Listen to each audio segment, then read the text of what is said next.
Energy Business Models and Regulation of Utilities, GIZ, is also here with us this afternoon. And last but not least is Mr. Kissen Gajani, Senior Admissions Officer at Chelsea University, is also here with us this afternoon. Now, before the students mount the podium and show to us what they've been able to put together, we'd like to bring to you a few addresses and speeches.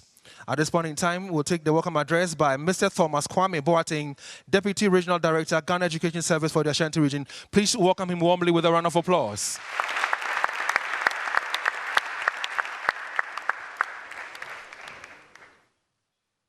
I like the way he's walking briskly towards me. That's nice. He has a beautiful broad smile as well.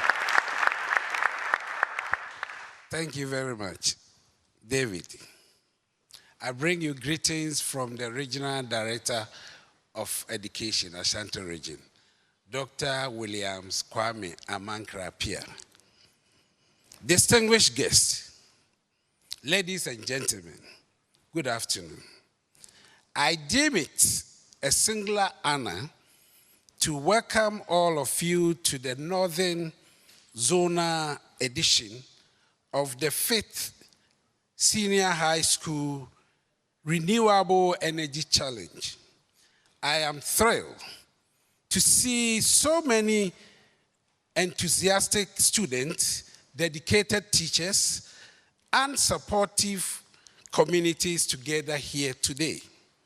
This event is a testament to our commitment to inspiring the next generation to innovators, thinkers, and problem solvers as we face pressing challenges related to the climate change and energy sustainability. Your creativity and passion for renewable energy shines brighter than ever.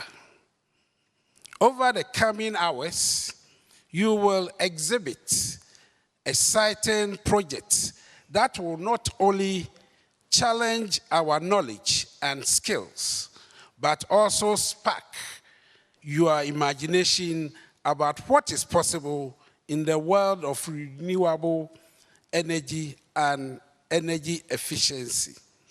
I encourage each one of you to embrace the opportunity and partnership with your team members to show us the best you have to offer.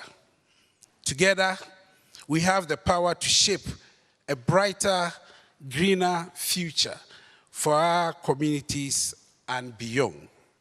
Thank you for being here, and let the Renewable Energy Challenge begin. Thank you. Well, thank you very much. Well, thank you very, very much, Mr. Thomas Kwame Boateng. Like I said, he is the Deputy Regional Director, Ghana Education Service here in the Ashanti region. Next, we'll be introducing a very fine gentleman who has a few words for us as well. Ladies and gentlemen, please welcome Mr. Isaac Opoku Menu, Energy Advisor, Public Sector, Sustainable Energy Business Models, and Regulation of Utilities, GIZ. All the gentlemen are walking briskly. I like that so much. Thank you very much, Mr. MC. Panel of judges, distinguished guests, ladies and gentlemen, all protocol observed. Good afternoon to you all. It is a privilege to be here today as a representative of the Sustainable Energy for Climate Protection Project, which is commissioned by the German Federal Ministry of Economic Cooperation and Development, BMZ, and implemented by GIZ with full cooperation with the Ministry of Energy. I am glad to witness the 5th edition of the Energy Commission's Senior High School Renewable Energy Challenge on the critical topic of applying renewable energy technologies to combat land degradation and water pollution. As we face an unprecedented environmental challenge, the integration of sustainable energy solutions offers promising pathway to mitigate these issues and promote healthier planet. Ghana's commitment to the Paris Agreement ensures that the needed steps are taken to adapt or to mitigate the effect of climate change. Over the years, BMZ, through GIZ, has contributed significantly towards Ghana's climate protection objective through numerous projects, including the Sustainable Energy for Climate Protection project.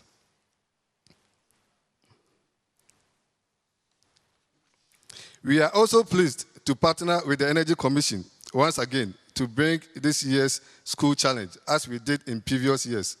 In addition to supporting the regulatory agencies and the policymaker, the project is active with the public utilities, where the Electricity Company of Ghana, ECG, and NEDCO are supported to develop business models for the deployment of renewable energy and energy efficiency to their customers.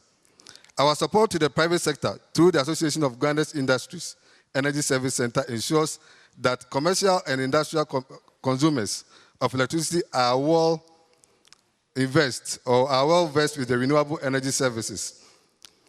Providers have the needed information to implement RE and EE solutions.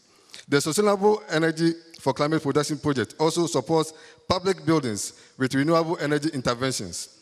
Additionally, the project works with selected technical and vocational institutes to strengthen their human capacity and technical capabilities in the area of renewable energy and energy efficiency. Today, various high schools are contributing to addressing climate change and its effects by participating in this challenge.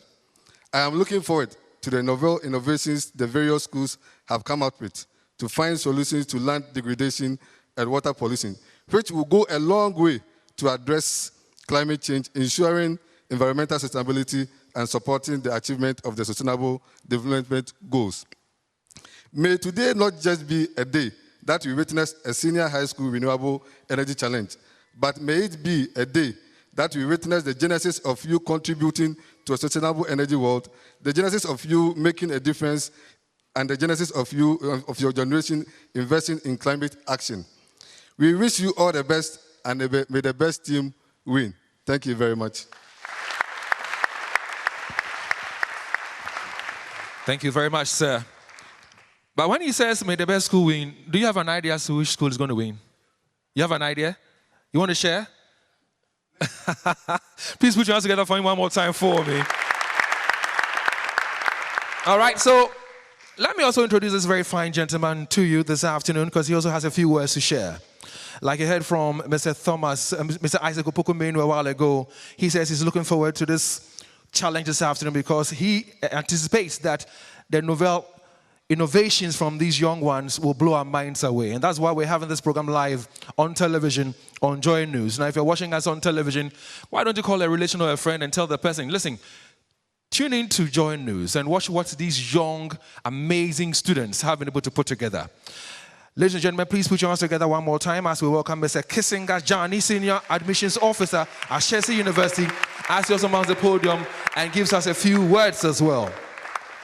Mr. Jani, good afternoon to you, sir.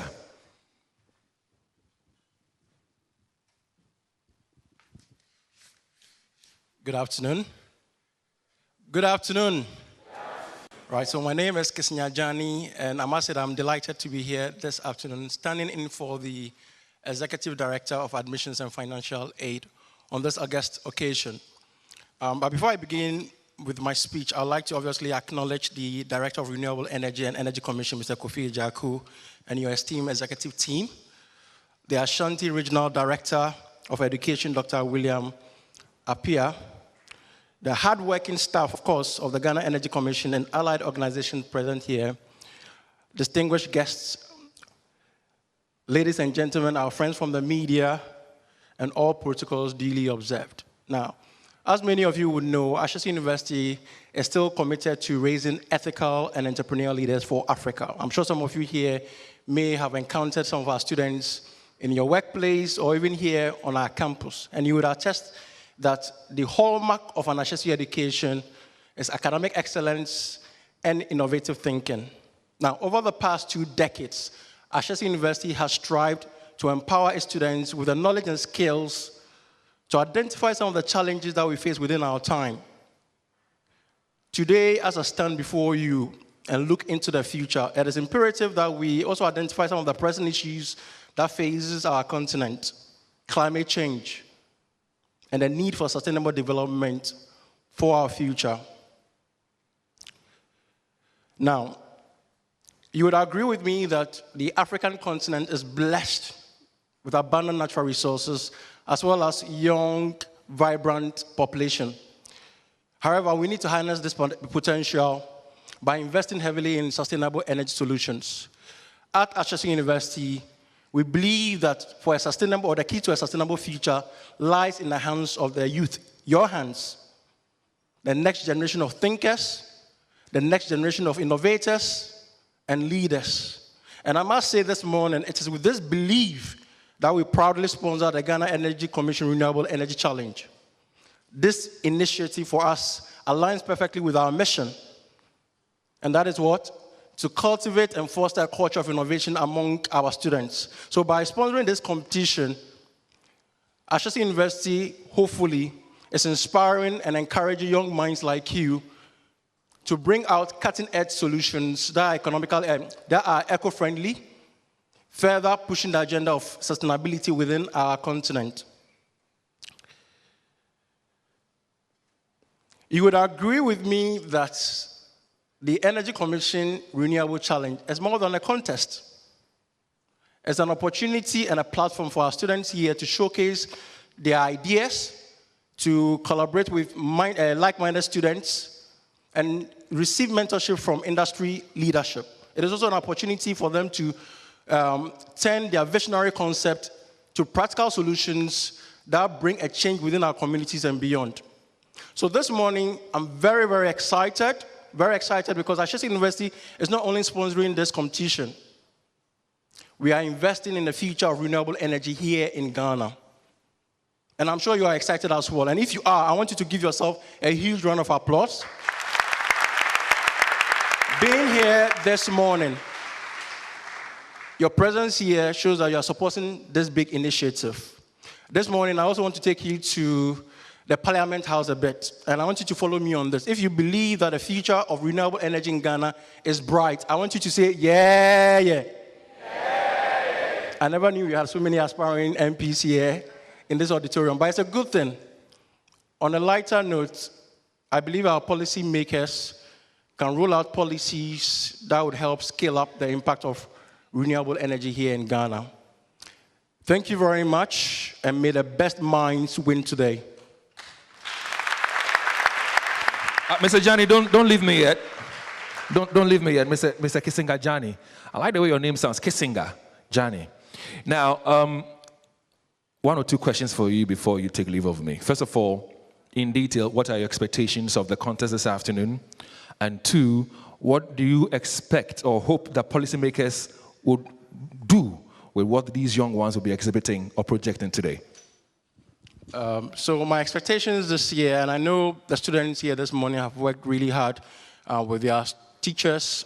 They've put their best brains behind, and they've made it this far to this particular competition.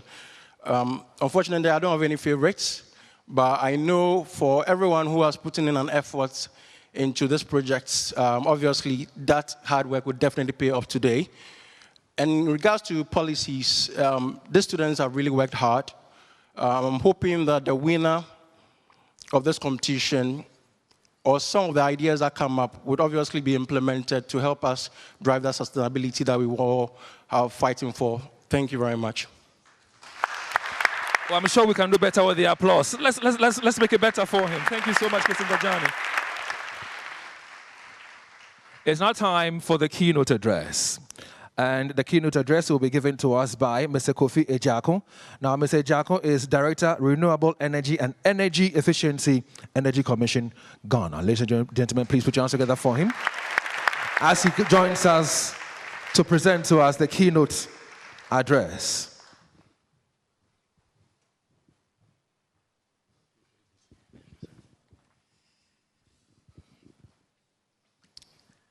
The representative of the Ashanti Regional Educational Director, the Ashanti Regional Director of TVET Service, the representative of GIZ, representative of Ashesi University, heads of all participating schools and teachers, friends from the media, distinguished invited guests, my dear students, ladies and gentlemen, good afternoon. I bring you greetings from the Executive Secretary of the Energy Commission in the person of Engineer Oscar Amoniniza, who would have loved to be here with you this afternoon, but he has been taken away from us by an equally important event. I hope you will try and be with us in the future. I must say I'm very, very excited to be here with you today as we embark on yet another journey of innovation, discovery, and empowerment through the 5th Energy Commission Senior High School Renewable Energy Challenge. This challenge is proudly established as one of the flagship programs of the Energy Commission. It's a momentous occasion where we do not only celebrate the ingenuity and creativity of our youth, but also to reaffirm our collective commitment to addressing pressing environmental issues. The challenge was born out of the Commission's mandate under the Renewable Energy Act 2011, which is to promote the development and efficient use of renewable energy resources through public education, training, and regulation of entrepreneurs in the sector. It is also to facilitate the mainstreaming of renewable energy technologies and energy efficiency solutions into the curriculum of educational and training institutions. Therefore, we have developed some programs aimed at enhancing educational outcomes and fostering a culture of innovation within the second cycle institutions. Ladies and gentlemen, one of such initiatives is the Energy Commission Senior High School's Renewable Energy Challenge, established in 2019 through a collaboration between the Energy Commission and the Ministry of Energy on one hand, and the Ghana Education Service. This initiative aims to educate students in senior high school and technical schools about renewable energy, clean energy, and energy efficiency technologies. Our goal is to develop them as problem solvers and entrepreneurs, fostering innovative and impactful ideas. Through this endeavor, we aim to positively influence future leaders.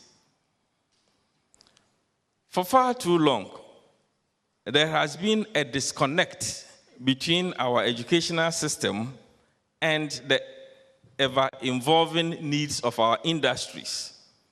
This has led to a gap between what students learn in classrooms and the practical skills demanded by the industry. However, initiatives like the Energy Commission Senior High School Renewable Energy Challenge serve as a beacon of hope to bridge this divide. By integrating real-world challenges and industry-relevant projects into the educational curriculum, we do not only empower our youth with practical skills, but also to cultivate a mindset of innovation and adaptability, equipping our students with tools they will need to thrive in an ever-changing world. Let us embrace this opportunity to redefine education and ensure that our students are prepared to lead and succeed in the industries tomorrow. The Energy Commission is committed totally to supporting our schools and students in this endeavor and has committed a lot of resources to making this initiative a reality. Last year's winner, Sogakove SHS, received a total prize package valued at a whopping 205,000 Ghana cedis, made up of a 5 kilowatt complete solar PV system, street lights, cash, and many other items. Individual participants from the winning school also took away prizes such as laptops, solar lamps, and many more. And besides that, a total cash of 18,000 cedis. This year, we have 109 senior high school and technical schools participating with even more exciting prizes. The higher we go, the more juicy the prizes become. Furthermore, I am honored to share with you a testament to the unwavering commitment and genuine care of the Energy Commission towards our schools and the youth. As part of our corporate social responsibility, we are providing 2 finalist schools from the 2022 Schools Challenge, that is Peje SHS and Nkransa Technical Institute, with brand new kitchens.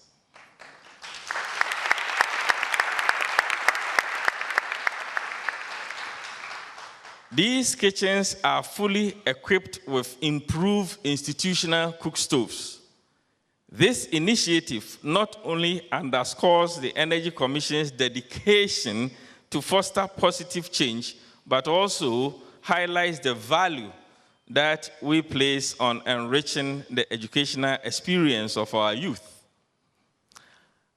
I am pleased to inform you that these kitchens that we are providing for these schools will be due for commissioning sooner than later. This year's theme, Application of Renewable Energy Technologies in Solving Land Degradation and Water Pollution, highlights the urgent environmental challenges that we face and the crucial role renewable energy can play. Land degradation and water pollution significantly impact our communities' health and the economy, but they also present opportunities for innovation and positive change. The competition focuses on finding solutions through renewable energy and clean energy, aiming to recognize and celebrate the exceptional efforts of students in harnessing local resources to tackle present community issues. Today, we honor creativity, vision, and promise of our youth. Now, let me take this opportunity to answer the policy question that David posed to our friend from Ashasi.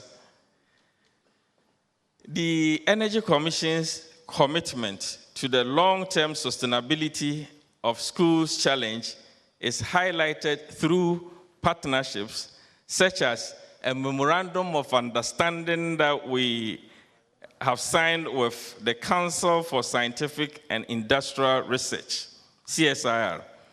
This collaboration aims to commercialize students' projects and promote innovation. Winning projects like the Farmer's Friend and the solar dehydrator are being refined by the CSIR for commercialization. In fact, efforts are ongoing to improve efficiency, reduce costs, and minimize size. We hope to launch the final project during this year's finals and make it available to our noble farmers to use to preserve their produce. So you see that we are not organizing this competition for the sake of it, but we are going beyond the fanfare that characterizes it to make it an income-generating venture for the schools in the near future. To the heads of schools and teachers, I extend my heartfelt appreciation for your guidance and support in nurturing the next generation of environmental stewards. Your dedication to fostering a culture of research and innovation is instrumental in shaping the future leaders of our nation. For this, teachers, coordinators, I say, Aiko. To conclude, my dear students, I urge you to seize this opportunity with both hands. The local balance is Huriso, understand, and embrace the challenge before you with courage and conviction. Don't panic. Your ideas have the power to inspire, empower, and transform. So let's embark on this journey together, united in our commitment to build a future that is sustainable, equitable, and filled with hope. I wish you all well. And just as those who came before me have stated, let me also reiterate that may the best school carry the day. Thank you, and may God bless our homeland, Ghana. Indeed, when you say keynote, it was a very solid keynote address delivered to us this afternoon by Mr. Kofi Ejiako, Director, Renewable Energy and Energy Efficiency Energy Commission. One more time, please put your hands together for the Ghana Energy Commission for putting this beautiful event competition together. I wish the contesting schools well. They are 8 in number. For me, what I'll do for the winning school, if the winning school is announced, is each and every person, I'll give the person a hug. What would you give the winning school? From my personal wallet, the winning school is going to receive 1,000 Ghana cedis from me. So one more time, thank you very much, Mr. Kofi Ejiako, and may the best school win the contest this afternoon. Ladies and gentlemen, please let me ask you to one more time put your hands together for the following. They are our sponsors. They've made it possible for us to be able to organize this event, which of course is very informative, very educative, and there's a bit of entertainment in there as well. So please put your hands together for the GIZ. Please put your hands together for Ashesi University, for the French Development Agency, and of course the Volta River Authority. Thank you so much, sponsors.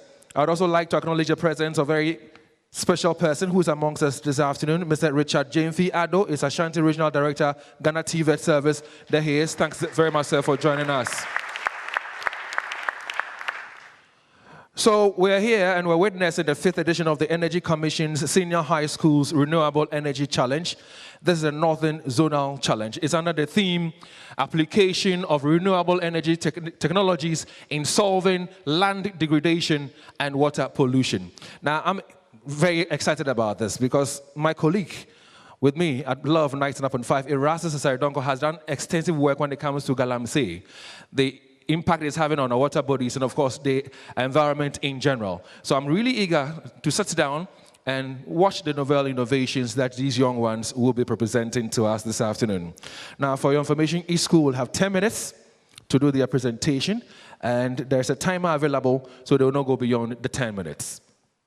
Having said that, I'd like at this point in time to introduce to you our panel of judges, whose task this afternoon it is to watch and observe carefully and adjudge marks that will enable us to get to know who wins this year's competition.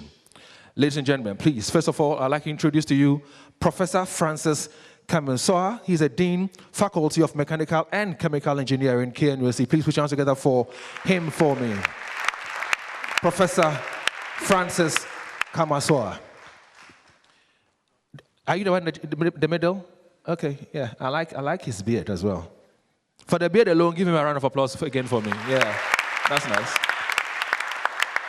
Next judge, let me say Judge Evans Akot Ajay is Water Quality Assurance Manager, Ghana Water Limited, Head Office. He's also here with us this afternoon.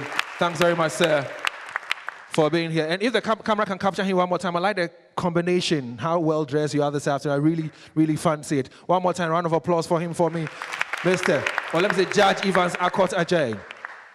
Next, our final judge is Engineer Seth Mahu, Head of Renewable, Ministry of Energy. He's also here with us. There he is. Now, his head is shining like mine. So put your hands together more for him, yeah. We have the same haircut, same hairstyle.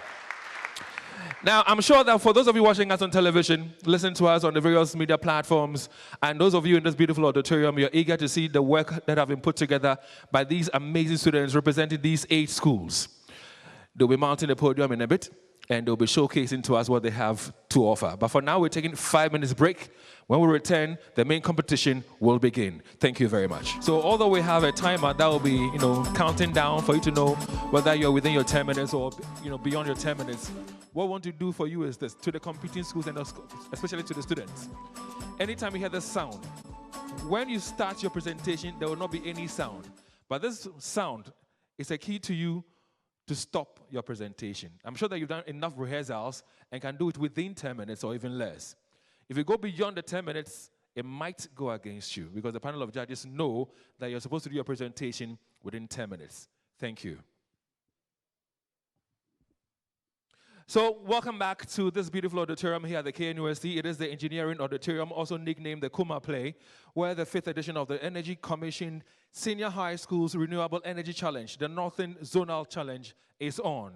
8 schools have made it to this finals, and they'll be showcasing, presenting to us what they've been able to put together under the theme, like I mentioned a while ago, application of renewable energy technologies in solving land degradation and water pollution. I'd like to, at this point in time, acknowledge the presence of Mrs. Olivia Sewa Opare. She's Director, Science Education Unit, Ghana Education Service. Please show her some love for me. Thank you so much. Hey, she has fans, pal. Then one more time, please put your hands together for her for me. And what, she has a nickname, eh? What's the nickname? Oli J. Okay, that's nice. So for us who are in this auditorium to appreciate and understand what these young ones are presenting to us, and also for the benefit of those of you watching us on television, Joy News, we want you to appreciate and understand the rules of engagement, what we are looking for. So I'd like at this point in time to invite to the podium, of course to the microphone, Mr. Julius Nkansa Nyako, Senior Manager, Energy Commission, and also he is a project coordinator to give us the rules of engagement. He's going to tell us all that we need to know about the competition. All right, there he is. Always beaming with smiles. Thank you very much. And a very good afternoon to you all. Our judges for today have already been introduced, but I'll just add that these are 3 wonderful experts that we have in the field of consideration today. We have 2 experts in the renewable energy industry, as well as the water quality industry. So all the projects that we are having today, these are qualified people to assess these projects, to declare who the winner would be, and also to get the 3 qualifiers to the finals of the competition, which would be held on 8th October 2024 at the Accra International Conference Center. We have 8 schools contesting in the challenge today, and these are Nkranza Technical Institute, Dabupa Technical Institute, Wa Senior High School, Indora Japa Senior High School, Ola Girls SHS, Notre Dame Seminary SHS, St. James Seminary SHS, and Wale Wale Senior High Technical Schools. And I believe that they have really prepared very well over the past few months for this occasion. Now, to the rules of the challenge. Each school would be given 10 minutes to deliver its presentation. And their presentations will take a form of PowerPoint presentations, as well as the demonstration of their projects. So we will have 8 projects that will be demonstrated today, and we'll be looking at the innovativeness of what our students have come up with. The focus area or the challenge that we have given to these students is the application of renewable energy technologies in solving either water pollution or land degradation or both. So these students are to address these two issues that we are facing in this country with renewable energy technologies. After they've finished their presentation, that's for the 10 minutes, and demonstrated their project, our judges will pose a few questions to them, and then they will have an opportunity to respond or answer those questions. In assessing the project today, our judges would score and assess the project based on 6 key criteria, and there are different marks or scores allocated to them. The first is the background or introduction of their project. So we've talked about the fact that there's a challenge or there's a problem that needs to be solved. So they will give us a brief of the challenge that they are facing and the solution that they have come up with. And with this brief introduction or the background and objectives of their project, they will be scored a maximum of 15 marks.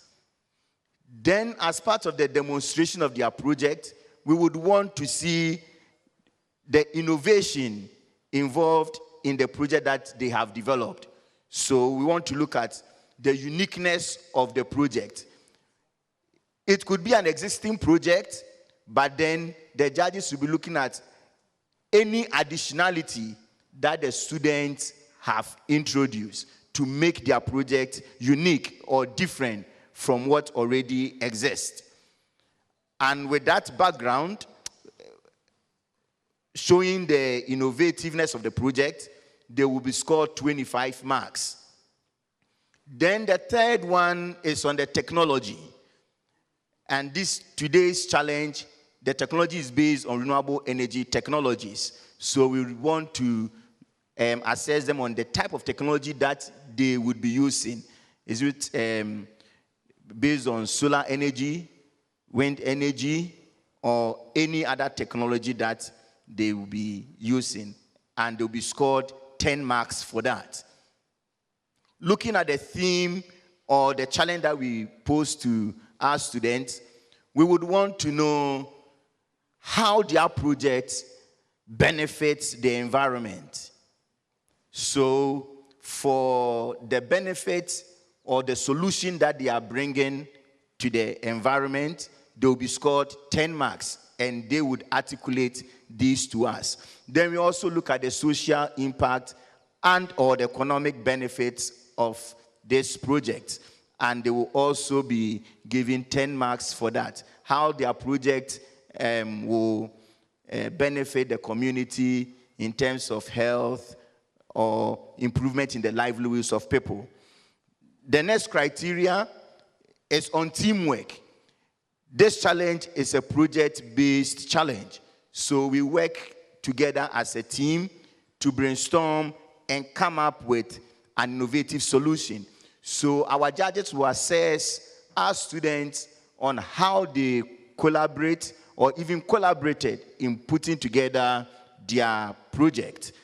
And they will be scored 15 marks. So how they work together up here on the stage and even back in their school, we would mark them 15 marks. And then the last criteria is on the presentation structure and mode of delivery. So the use of good English, grammar, their presentation skills, how they engage our audience, etc., they will be scored a total of 15 marks. So altogether, we would have a total score of 100 marks. And this would be averaged for the 3 judges, and we would have our winner. For the 8 schools that we have today, we will be getting the first 3 schools going to the finals. And on Monday, when the Southern Regional Competition is held, we would also have the first 3 schools also qualifying, so that we have 6 schools going to the finals.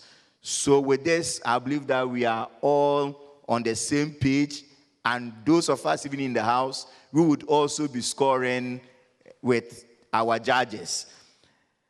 With that, I would also want to wish all our contestants the very best of luck. I know that you are the best that we have in this country. Good luck to you all. Thank you. And indeed, a very big thank you to you, Mr. Julius Nkansa Nyako. And he's a senior manager, Energy Commission, and also the project coordinator as well. Ladies and gentlemen, it's now time for the competition to begin. Question I ask you is, are you ready? Oh, I'm not feeling your energy. Are you ready? Yes. Are you sure you're ready? Yes. If you are, one more time, a round of applause for the competing schools. And I'm sure that for the competing schools, you're very much aware what the rules are, because it's been spelled out to you. If for nothing at all, make sure you have the right teamwork and work within your time.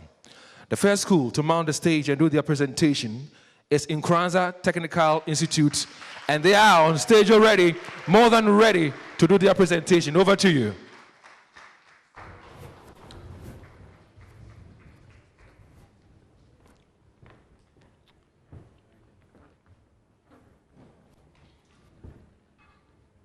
Good afternoon to you, and all protocol duly observed. Musa Maridia is my name, a student of Nkranza Technical Institute. With me here, John Frederick Amponsa and Agwe Joshua. The theme for this year's challenge is application of renewable energy technologies in solving land degradation and water pollution. The title of our project is Deployment of Centrosima Pubescens and Media Filtration System for solving land degradation and water pollution in Ghana.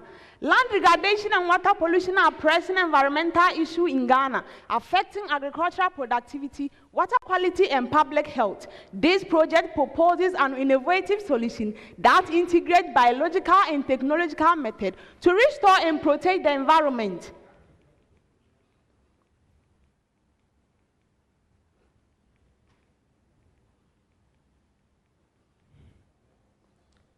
Introduction. Afrobarometer report dispatch number 616 on 14th March 2023 states that Ghana's over-reliance on natural resources affect the environment and the well-being of local communities.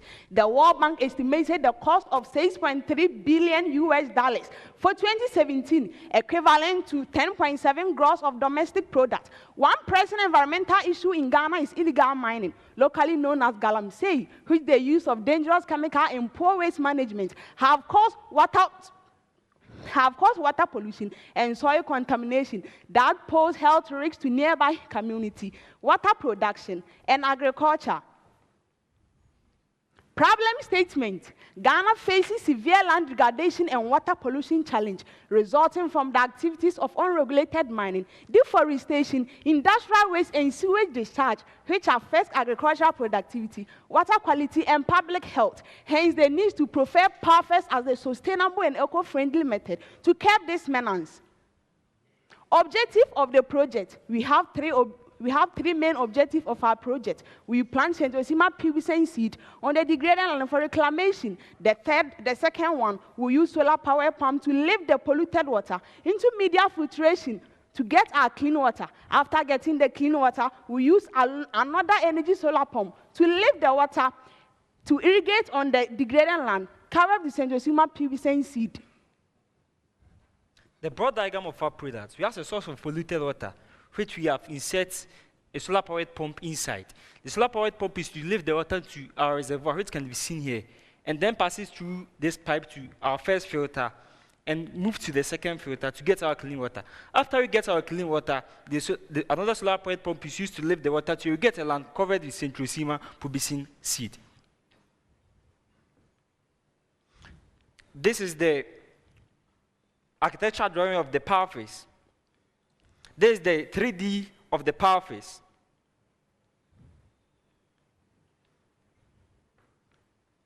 List of components used in our project. You have media such as sand, gravel, plant leaves and activated charcoal, transparent containers, polluted water, Centrosema seed, mini water pumps, small battery, small pipe, solar panel, and drip irrigation kit.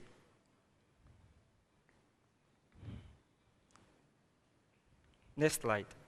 Next slide, please. This is how a pipe stand was being constructed. Polluted water. This is a source of polluted water. Water contamination. Water polluted. Water pollution is the contamination of water bodies with negative impact on their use. Next slide. The use of natural filtration media such as sand, gravel, and activated charcoal aligns with sustainable and environmentally friendly practices, as these materials are readily available and can be replenished or recycled. This is how our media was being prepared. Next slide. Land degradation. This picture shows how a degraded land looks like. Land degradation refers to the deterioration of natural land resources such as soil, vegetation, and water. It is often the result of human activities such as deforestation, urbanization, industrialization, and overgrazing. One of the most immediate effects is loss of arable land, which can lead to food insecurity and economic hardship for communities that rely on agriculture for their livelihood. There are numerous ways for solving land degradation, but for our project work, we chose Centrosema pubescens because it's a leguminous cover crop with deep root system that prevents soil erosion, fixes free atmospheric nitrogen, and improves soil structure. This picture shows how Centrosema seed and its leaves look like. This picture shows how we planted Centrosema pubescens on a seed box. Centrosema pubescens plant enhances soil fertility, provides ground cover, and also support biodiversity. Power face application. How the power face operates. A solar powered pump is being connected to a source of polluted water. And after that, the solar powered pump is used to lift the water from the polluted source into a container which is named R, serving as a source of reservoir. After it is lifted into the reservoir, this top cork is open for the water to flow from the reservoir into our first filter, which is named F1. After that, another stop cork is open for the water to flow from the second filter from the first filter into the second filter. And lastly, this top cork is also open for the water to flow from the second filter into a CW container. The media that is in the first filter we have gravel, coarse sand, and charcoal. In the second filter, we also have eucalyptus leaf, fine sand, activated charcoal, and fine shells. The purpose of the gravel and the seashells are to trap the larger particles present in the water, and the coarse sand are to trap the smaller particles that were able to pass through the coarse sand layer. And in the second filter, we have seashell, fine sand, and activated charcoal. The purpose of the plant in the second filter is to absorb and metabolize organic components, improving the soil fertility and also excess nutrients. And the purpose of the fine sand is to remove smaller particles that were able to persist through the first filter into the second filter. And lastly, the purpose of the activated charcoal is to absorb organic pollutants and disinfection byproducts that were able to persist through the first layer. And after that, our clean water is obtained. When the clean water is obtained, another solar-powered pump is used to lift the water from the CW container through irrigation kit to irrigate on the land covered with Centrosema pubescens for the land to reclaim its fertility. Application of the clean water. Our clean water can be used for many purposes, but for our project work, we chose ours to be used for irrigation purposes. Because of this, a solar powered pump is used to lift the water from the CW container to irrigate on the land covered with Centrosema crop. Recommendation. The clean water must undergo laboratory investigation to ensure there are no harmful chemicals for safe drinking by human, livestock, and aquatic purposes. We also recommend that of farm, Kajanus kajan, and eucalyptus plants to be included to handle heavy metals in the soil. And lastly, the team recommends to the government and the general public to adopt the policies for solving land degradation and water pollution in the mining areas and savanna areas. Thank you.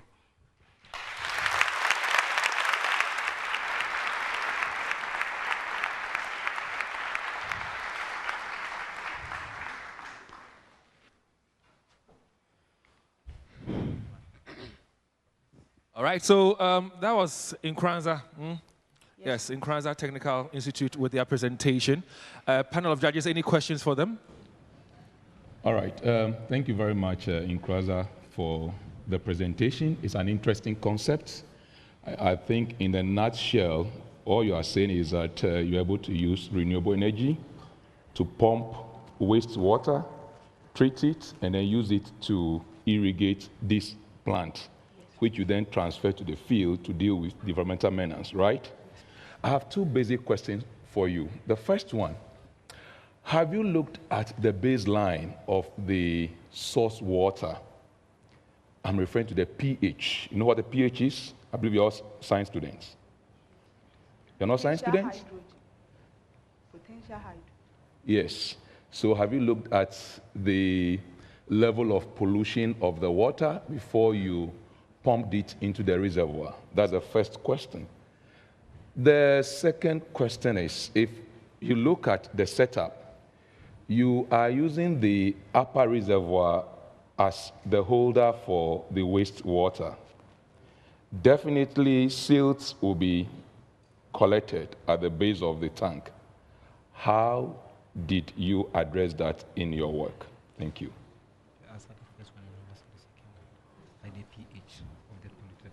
Do you want to go next? Yeah, but if you have like the first one and second one, meet my answer.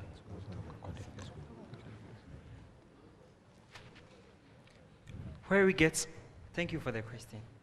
The source of polluted water is, we get it from a riverside where chemicals which are used for spraying of mangoes and for farming are moved from the land to the riverside or the water side.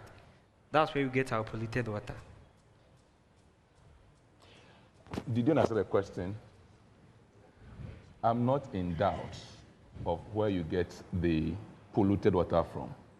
But before you embark on treating the water, you need to know how polluted the water is, right? So I'm asking if you've done that. If you haven't, you need to look at it if you're able to make it to the next level of the competition. The second question is, if you look at the structure of your setup, the tank labeled R, that is where the wastewater goes to before you begin to run it by gravity and then filter it through the various levels. Is that correct? Yes. Now, at the top, R, definitely we expect particles, dust, and what have you to settle at the base of that tank. How do you take care of that? Okay, thank you for the question. We have a walk-back mechanization, which another solar-powered pump will pump the clean water through this pipe and then wash the particles in the reservoir back to the polluted water, the source of polluted water, so that it can be filtered again, so that we can get another clean water. Anyway, not clear, you know, but go ahead. All right, thank you. The project is a fine one. I need some clarifications. You mentioned that you have to test for disinfection products. Is that clear? What did you use for the disinfection? Because what you use for the disinfection will determine the kind of products you require. So what was the disinfectant?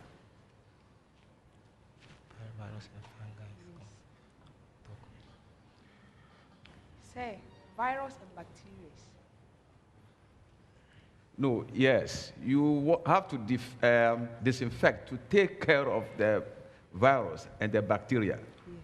And By so doing, there will be disinfection products which you want to test for. I heard you mention that.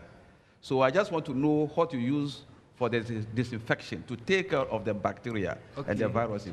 Thank you. We use the activated charcoal to take care of the disinfection product. So what disinfection product would you test for? The activated charcoal, we use it to kill that virus, fungi, and bacteria. Okay, thank you.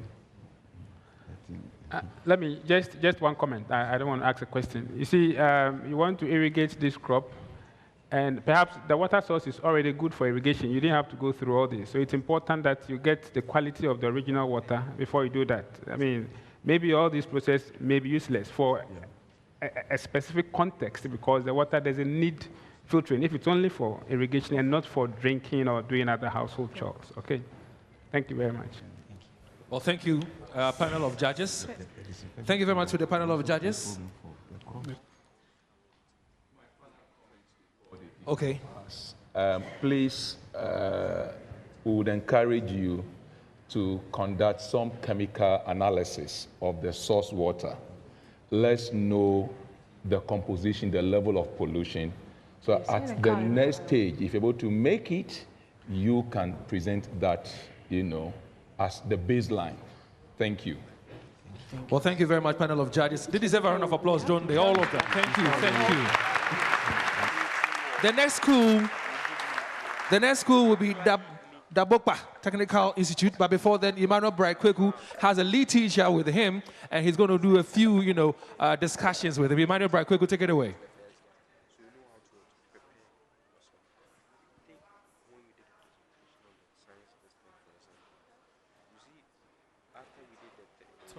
Ima, please turn on your microphone, please. Thank you. Hello. Hello. To go. All right, sure. So that's Nkranza Technical Institute giving us their presentation, but we want to find out how they feel about this particular presentation the students have made. I have a teacher and also students with me. So before we came on air, you were telling me you're not so confident that your students are going to win. What's the reason? No, I told you today we are winning. Okay. There are 8 schools here, and there's only one school among them. And that school is NTI, Nkranza Technical Institute. Are you sure? So I'm very happy for the presentation. And it is my wish that as we came here to win, we'll go on to win. The name is Douglas Kwame Nseremene, the lead teacher from Nkranza Technical Institute. Nothing will stop us from winning this contest. But how do you find today's presentation? Wonderful one. I'm very happy and pleased with the presentation. Okay. All right, sure. And so that's a teacher from Nkranza Tech as well. Well, how do you feel about your colleagues presenting? Marvelous. I felt marvelous because how they were presenting the work was good and also, but it was somehow confusing. But we were able to top up the questions. Okay, so meaning what they answered over there, you are confident that you're good. Yes. Okay, but give us a background of how you came about.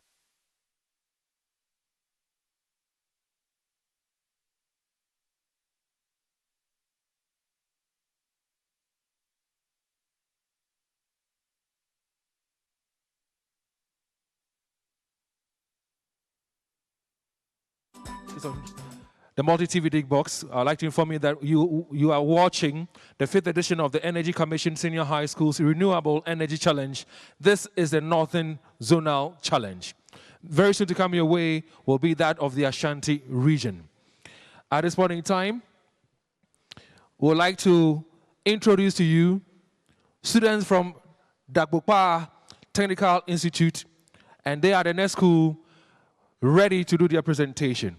So if you're ready to watch and to enjoy their presentation, show them some love by putting your hands together for them. Thank you very much. All right, so all is set for them to do the presentation now. Enjoy. Hello, everyone. Good morning. Thank you for having us. We are from the Dabokpa Technical Institute, Tamale, Northern Region. And we are here to present a very innovative solution to solve a major problem facing the entire world. I am Zakaria Joshua. I'm Taya Beatrice. And I am Mananu Elijah. Imagine you had everything you ever wished for in life, but you are not healthy. How would you feel? You are what you eat, and what you eat is who you are. According to statistics provided by the World Health Organization, about 13,000 people suffer from diarrhea, cholera, and many other waterborne diseases each year. And 3 children die every hour, as stated by its statistics. To solve this problem, it is because of water pollution that all these problems are occurring. So to solve this problem, we have introduced a system called the Smart Purification System. So this system seeks to solve the water pollution problem in our society and to provide water to places where there is no clean water to drink. There are places where no clean water is available, and they are dying in need of clean water. Our cherished way of life depends on clean water. Healthy ecosystem provides a home for wildlife. It is a clear fact that our economy depends on clean water. Industries such as manufacturing, farming, tourism, energy production, and other economic sectors need clean water for effective productivity and to flourish. According to the World Health Organization, approximately 2 billion people worldwide rely on contaminated water for their very existence. Over 485,000 people die every year due to waterborne diseases. In Ghana, rivers like the Ankobra, Pra, and Tano are now cursed with pollution. Over 505,000 diarrhea deaths occur every year. Thank you. Seeing the people suffering this way, we've decided to create a system with some features that will address the challenge. And during the construction of our project, we did a lot of research. We tried using large, medium, and small stone for the filtration. We observed that the debris of the water was removed, but the purity of the water did not change. We then tried using smooth sand for the filtration. We were amazed by the results as the water quality improved a lot, and also the number of biological impurities were reduced drastically. Even though the purity of the water improved a lot, we did not stop there.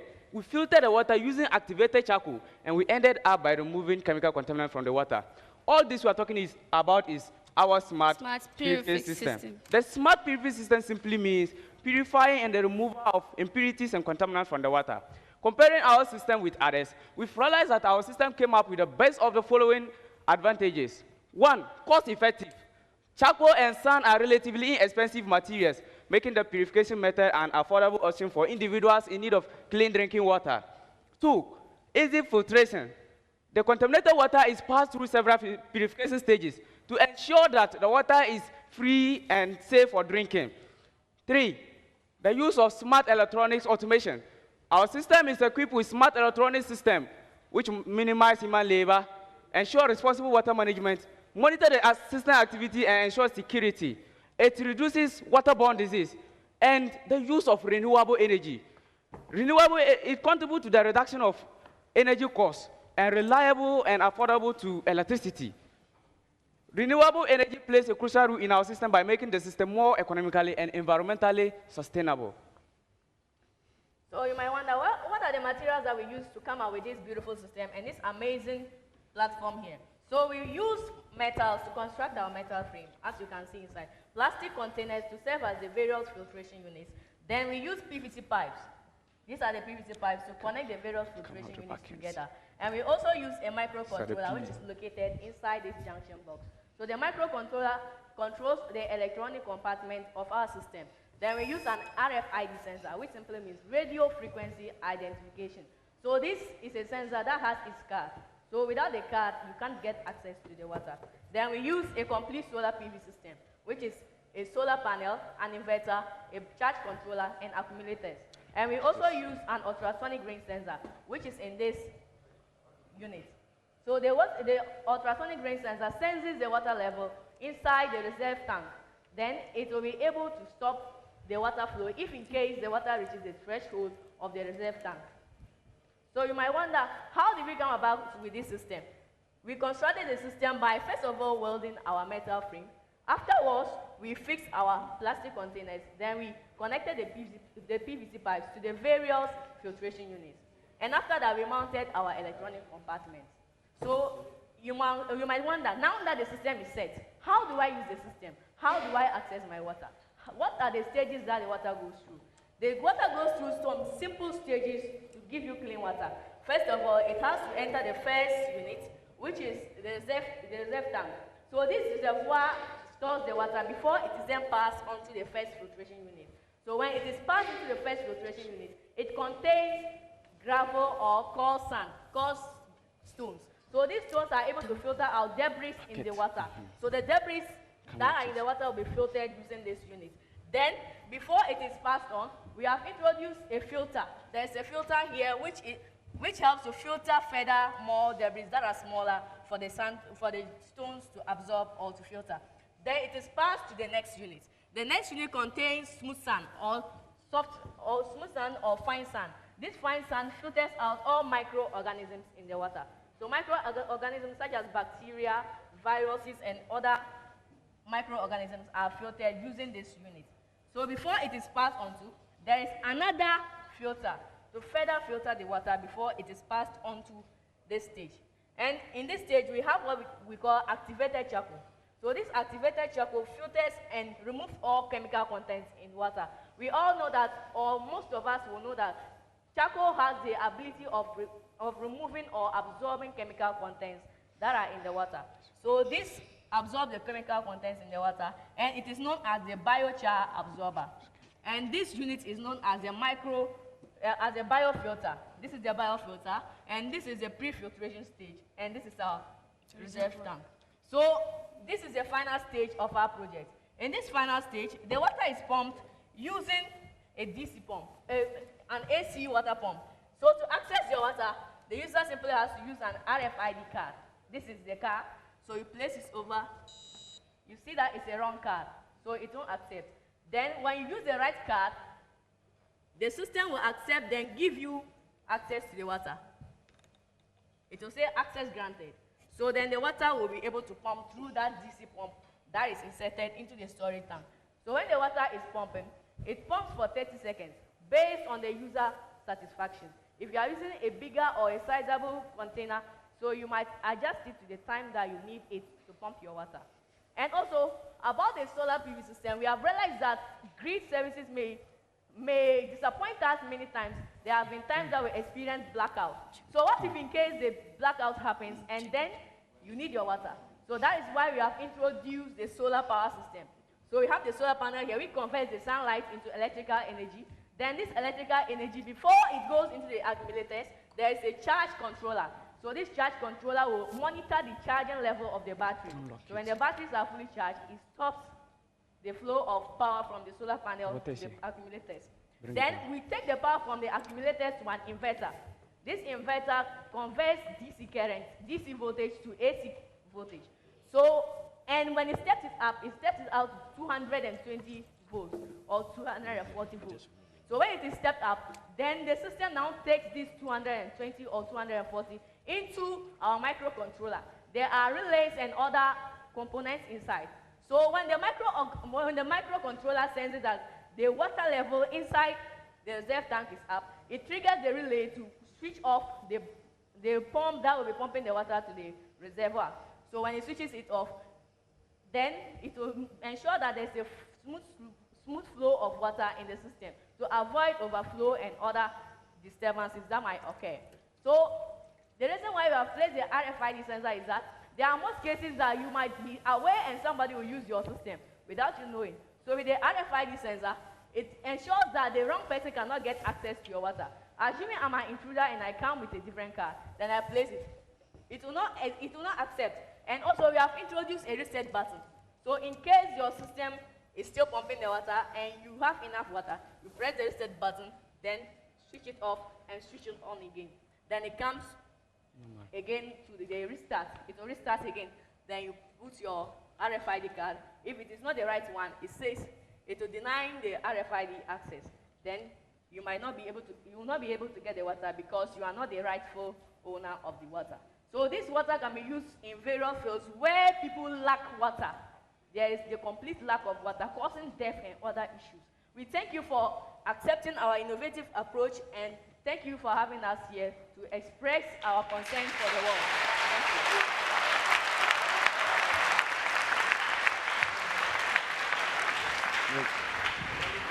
Thank you. Well, thank you very much. Thank you very much. Thank you very much. And those are students from Dabukpa Technical Institute from Tamale. Now, panel of judges, any question, any comments before Emmanuel Bright quickly takes it away? All right. Thank you very much, Dabukpa Technical Institute. I think that was a very good presentation. I like the way you were communicating with your audience and then the zeal. At some point, I thought you were repeating things. You know, you go, come back again. But what's the end game here? Are you looking at making water available for drinking? And if so, like the previous one, did you do any water quality tests to know if you meet the standards required for drinking water? Thank you for the question. In our research, we found out that where we are in the northern region, we don't have water. We don't have enough water. And the little water we have is contaminated. So we brought out this project to solve the solution, to have a solution to our problem, since we don't have enough water and this water is contaminated. But we didn't send it to the Ghana Water Company to test the quality of our water. Okay, so we are not sure if if you've met your 100%. objectives or not. We are not Yes. sure. Okay, I have one comment. Then I would. You see, you were talking about inserting a card and then a pump starting and giving you water. To save energy, it's probably better if you have a system where the water is already pumped into an overhead tank, so that when you slot your card, maybe a valve opens and then you fetch what you want and go away. Because if the pump has to be start, shut down every few seconds or minutes, that might affect the lifetime of the pump, right? Thank you, sir. Thank you. Thank you very much. Should I take it? All right, thank you very much. This is an interesting presentation. I like the way you've demonstrated the connection of the various technologies from electronics, electricals, mechanical, renewable energy. Excellent presentation.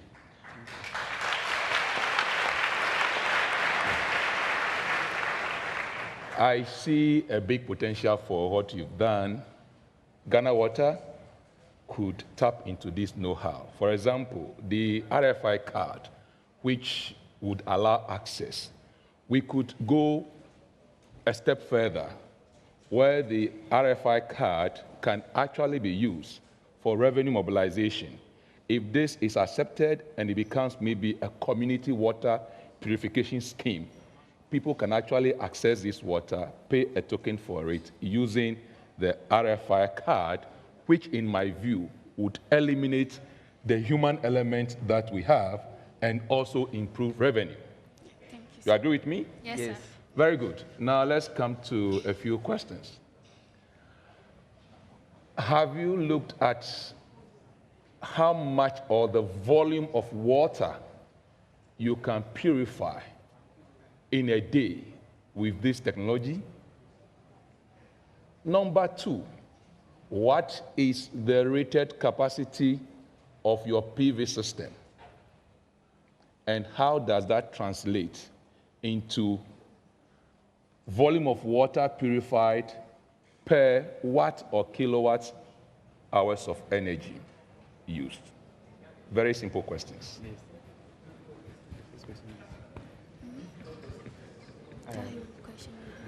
My audience are saying it's a difficult question. Sir, if you can please come again over the question so that we get you clear and give you the right answer. Okay, so the second one. I'll go with the second one. What is the capacity rating of your PV panel? And how much water can that pump in a day or treat in a day? Okay. Thank you very much for this question. At the actual science, due to the transportation issue, we were not able to bring the bigger size of our panel.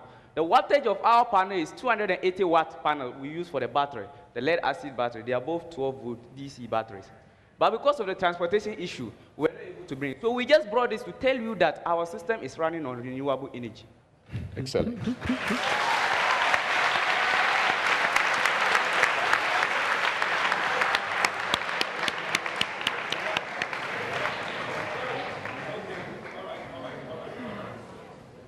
Okay, so you know what?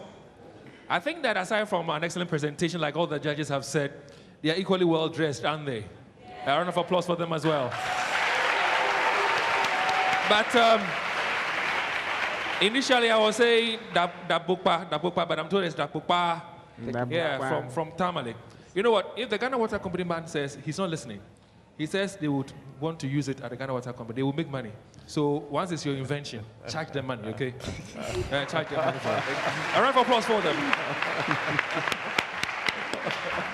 Now, so at this point in time, I'm sure that Emmanuel Bright Kweku has a lead teacher and a few students with him to engage with them as to what they make of the presentation so far. Emmanuel, take it away, please. They are well dressed upstage, engineers up there. But I have the lead teacher for Dabukpa. I want to get Dabukpa Senior High Technical School. And in fact, the judges have given their comments. They said an excellent presentation. What do you make of it? I consider it's really excellent because they have delivered as expected. And I want to congratulate them for giving us this best of presentation. And this is the only thing that I can say for now. And the rest is left onto the judges to give us the results that will match with our presentation. Okay, so going forward, are you sure you'll make it to the final stage? Sure, by the grace of God, that will happen. Because I really want to understand. Yeah. They've given us an excellent performance, Yes. but, you know, other schools are coming. I've seen a ginormous pedal power something outside. Are you sure your school can make it? I'm very sure of that. By the grace of God, that will surely happen. And as I earlier on said, we are only praying that the judges should give us the marks or the needed results that matches with what they have said. And that is the only thing that I can say for now. Okay, now let's go into how we came up with this particular project. Why did you decide to do this? All right. What we have noticed is that in our country, we have been facing serious issues regarding water pollution. And when this competition came, we decided that we have to look at this aspect because we've seen that Galamsey has destroyed most of the vital water sources. And then we sat down with the students and thought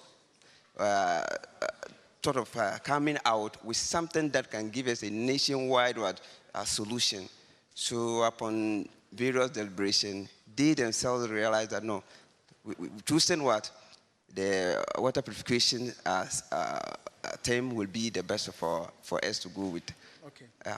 All right, sure. And so that's a teacher for Dabukpa Technical Institute. But I also have some items for my audience, and it's not just anything. You are not here to actually observe what is happening on stage, but you will have to answer some few questions, and then we'll give you a solar lamp for you to take away.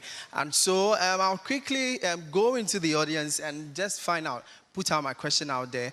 You've listened to whatever is happening, but I want to find out from you, what is land degradation? Anyone at all? Land, and just come for a lamp for studies. In case there is doomsday, you can use this. What is land degradation? Simple. Let's start with the basics. Okay, my gentleman. Wow, that's far.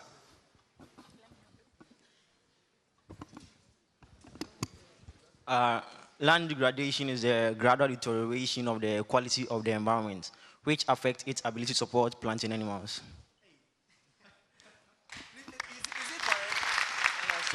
Thank you very much. Mr. Julius, is it correct? 100%. Mr. Julius says you've scored 100%. So this is for you. You can send it to school. And once there is doomsday, you can use this to study. And so he has gotten a lamp. Please get up for us so that we can see these items that we've given. You give it to him.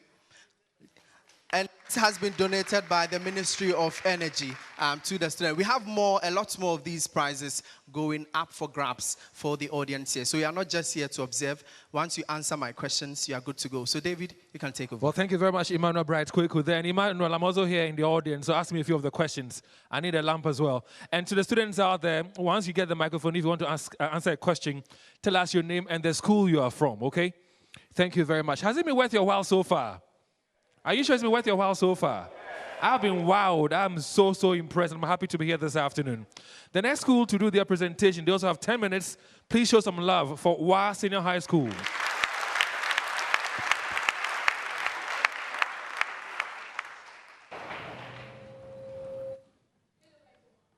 Welcome to the 5th edition of the Energy Commission Senior High School Renewable Energy Challenge, which goes to the team, Application of Renewable Energy Technology in Solving Land Degradation and Water Pollution. I am in the person of Sally Furuzdia-Wonta. With me here is Bashida Abu Diachaka and Ishaq Nazif Sankare. We are the representatives from WA Senior High School, and the topic of our project for this year's edition is using solar energy technology in solving land degradation and water pollution. According to Samuel Ayetibo et al. 2023, available literature from 2000 to 2023 reveals that artisanal small-scale gold mining, locally known as galamsey, has emerged as a pervasive issue in Ghana, characterized with environmental degradation, land and water resource depletion, health hazards for miners, social and economic impacts. The team, having realized this, deemed it fit to construct this feasible project to help mitigate this disturbing phenomenon.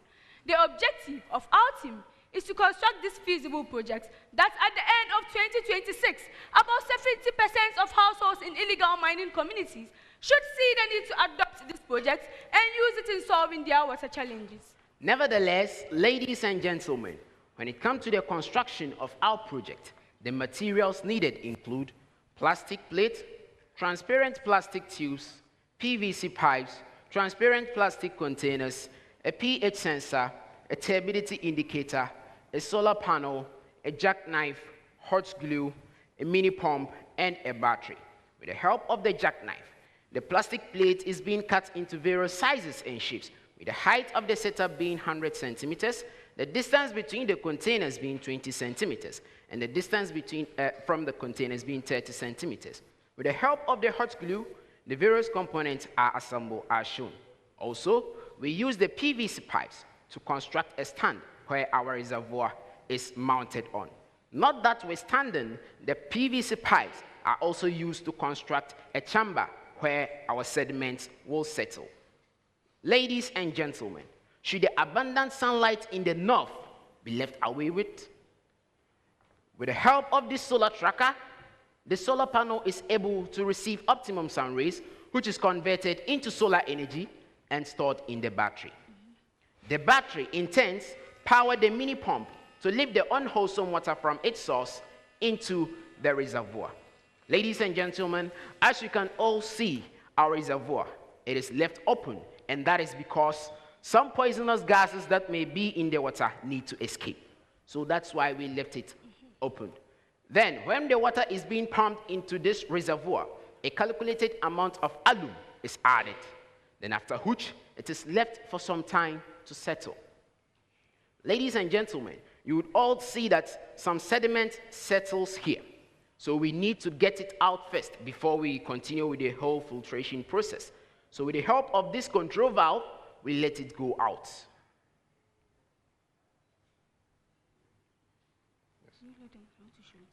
Okay, ladies and gentlemen, our sediment has been removed. Then you connect it to the first filter.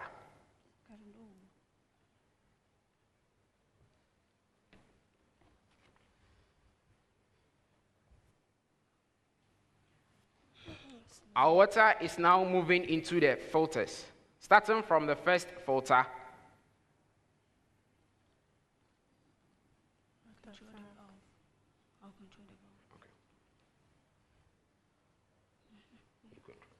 Starting from the first filter, where we have snowstones and fine sand, and these are to trap small debris and other fragments that may be in the water. Then the snowstones, they have the natural ability to regulate the temperature of the water. Then from there, the water moves into the second filter, where we have activated charcoal. And this serves as an adsorbent. It has the ability to attract microscopic organisms and also remove odor from the water. Then from there, the water moves into the third filter, where we have activated charcoal and fine sand again. This time, its purpose is to trap the dirt that might have escaped from the first and second filters. With the help of this control valve, ladies and gentlemen, you can see our clean water being collected in this container. Having our clean water, we added a calculated amount of calcium hypochlorite to kill the germs that may find their way into this container. Then after that, we use our pH sensor to determine the pH of the water, as well as the turbidity indicator to know how turbid the water is.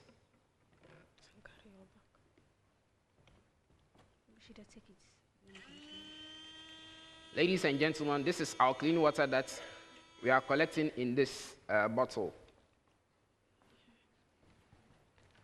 All and sundry present, you can bear witness that after passing this unwholesome water through our filtration process, we are able to harvest our clean water. And this seeks to tell us that this project is feasible for water purification.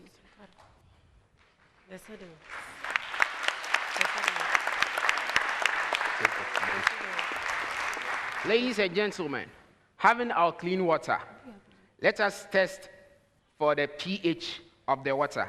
But you can see our water is not enough, so I'll just like to pump some in.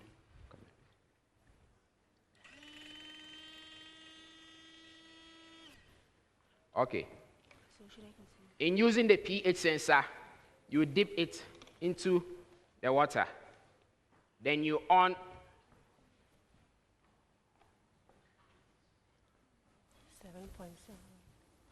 Ladies and gentlemen, the pH of our water is 7.7. Now, if you want to check the turbidity of the water, you put it in the turbidity indicator. You pour it inside, then you observe. We have a Secchi disc here, which we use to know whether the water is turbid. It has the good turbidity in it. So you look at it. When you see the Secchi disc clearly, that tells you that your water is between the preferable range of the turbidity of water. Continue. Let me hold this one. Use the larger one. Okay. Okay.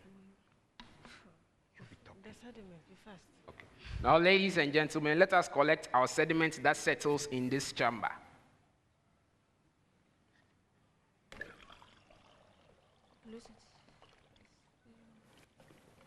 You can see that one is more dirtier. And then when the water passes through the process, it becomes clear as this. So that tells you that our water is clean and can be consumed. Moreover, the technology behind this project is the use of a mini pump to lift the water, and the rest of the water is filtered by gravity. Also, the innovation behind this project is the introduction of a pH sensor and a turbidity indicator. Ladies and gentlemen present, this project seeks to address 4 issues, which include the turbidity and depth of water, microorganisms present in water, pH of water, and also heavy metals. The introduction of the pH sensor and the turbidity indicator will address this respectively, not forgetting of the heavy metals that might be present in the water. A sample of it can be sent to the Ghana Water Company to be tested whether it is wholesome for drinking or not.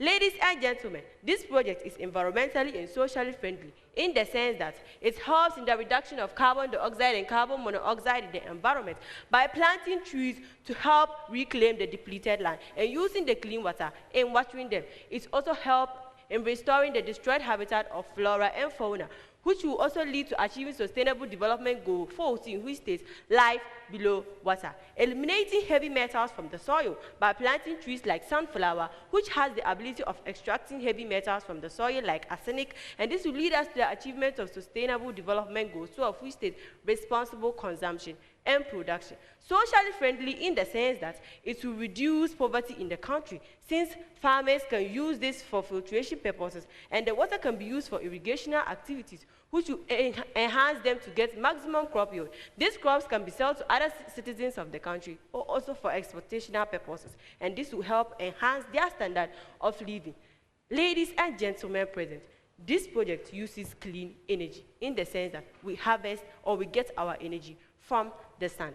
Not forgetting that The pH of water, according to the Environmental Protection Agency, should be between 6.5 to 8.5. And we had our pH right, which is 7.7, making sure that this falls between the pH level or the pH standard. And also, according to the World Health Organization, the stability of drinking water should never exceed 5 NTU. And this is to show that our project with the state.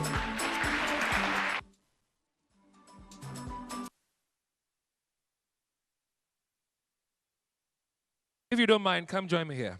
Come join me here. And these are students from WA Senior High School. They are done with their presentation and, of course, their demonstration. I want to take you up on something. What's your name again? Isaac. Nazib, okay.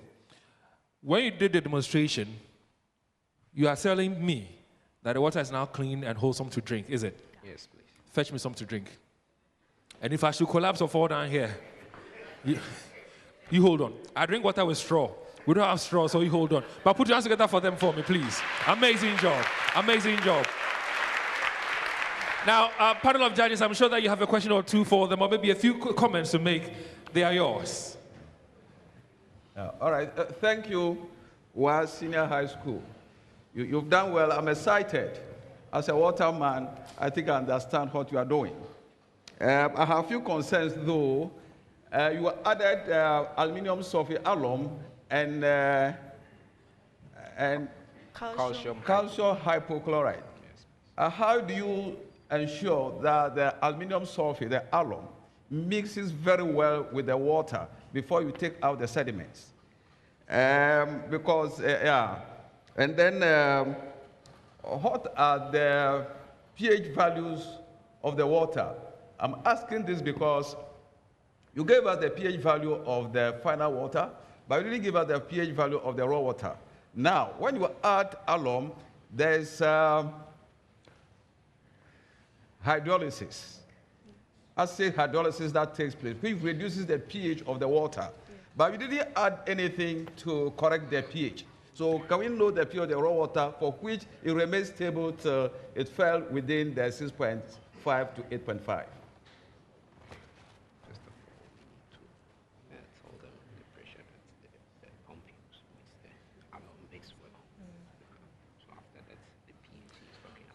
Okay.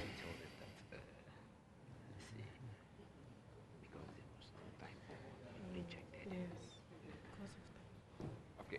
Thank you for the question, please. You asked of how our alum mixed with the unwholesome water we pumped in. Yeah. Actually, we use a mini pump, which when the water is coming into the reservoir, it comes with pressure. So the pressure at which it came with will mix the alum with the unwholesome water. So the alum will be mixed well. But this our setup, we already mix it to settle down for us to have clean water, because when the water will settle, it needs some time, about an hour or so, to settle down. And then talking about the pH of our clean water and that of our unwholesome water. Yes, we tested for the pH of the clean water, which is 7.7. And that of the unwholesome water, due to the time that was running, we couldn't practicalize that, but we can do that. And then, but I believe with the debts that were in the unwholesome water will make its pH to be higher or maybe lower. Where do you collect the settled water from? Are they all from the base? Okay, thank you for the container. Question. We have actually, our reservoir is having two outlets. Okay. One is above and then the other is below. Okay. And then the one that is below is for the sediments to settle in that chamber. Okay. And the one that is above is to let the water pass through and then throughout the whole filtration process. Okay. Thank you.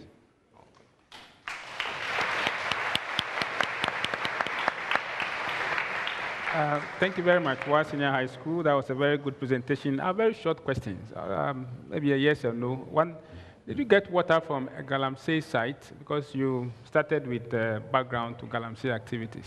Did you get the source water from a Galamsey site?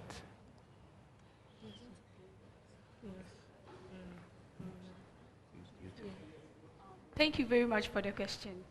Yes, we went to a village nearby in our town, and we know that place, like there are illegal mining sites over there. So that is where we went to a dump over there, and that is where we got our water from. So you are sure some water is coming from the Galamsey site into the dam? Yes, sir. Okay. Number two, the open tank at the top. Birds, vultures, crows would come land on top. They would drink. They would probably defecate inside. How would that affect, the process? If the tank is open, I don't think I've ever seen a water treatment plant with a tank open before. So yours is new.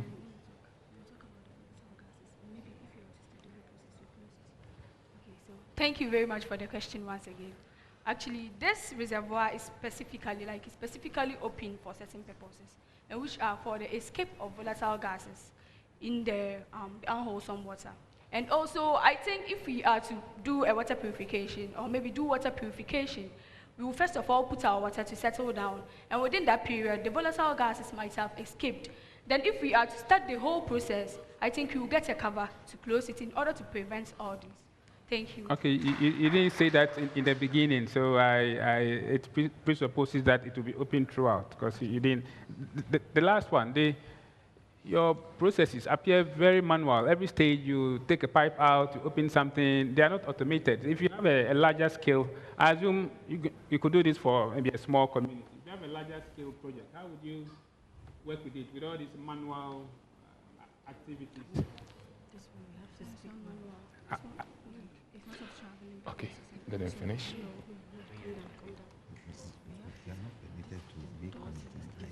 Okay, thank you very much for the question. We actually did it that way because of our transportation. And if we don't do it that way, taking out the filters would have been very difficult for us. So that is why we didn't glue the pipes, the plastic tubes, into the PVC pipes. But I think if we are to replicate it in a larger scale, we'll try to glue it in order to prevent all these. Thank you. Thank you. Well, thank you very much, panel of judges. Thank you very much, UWA Senior High School. A round of applause for them.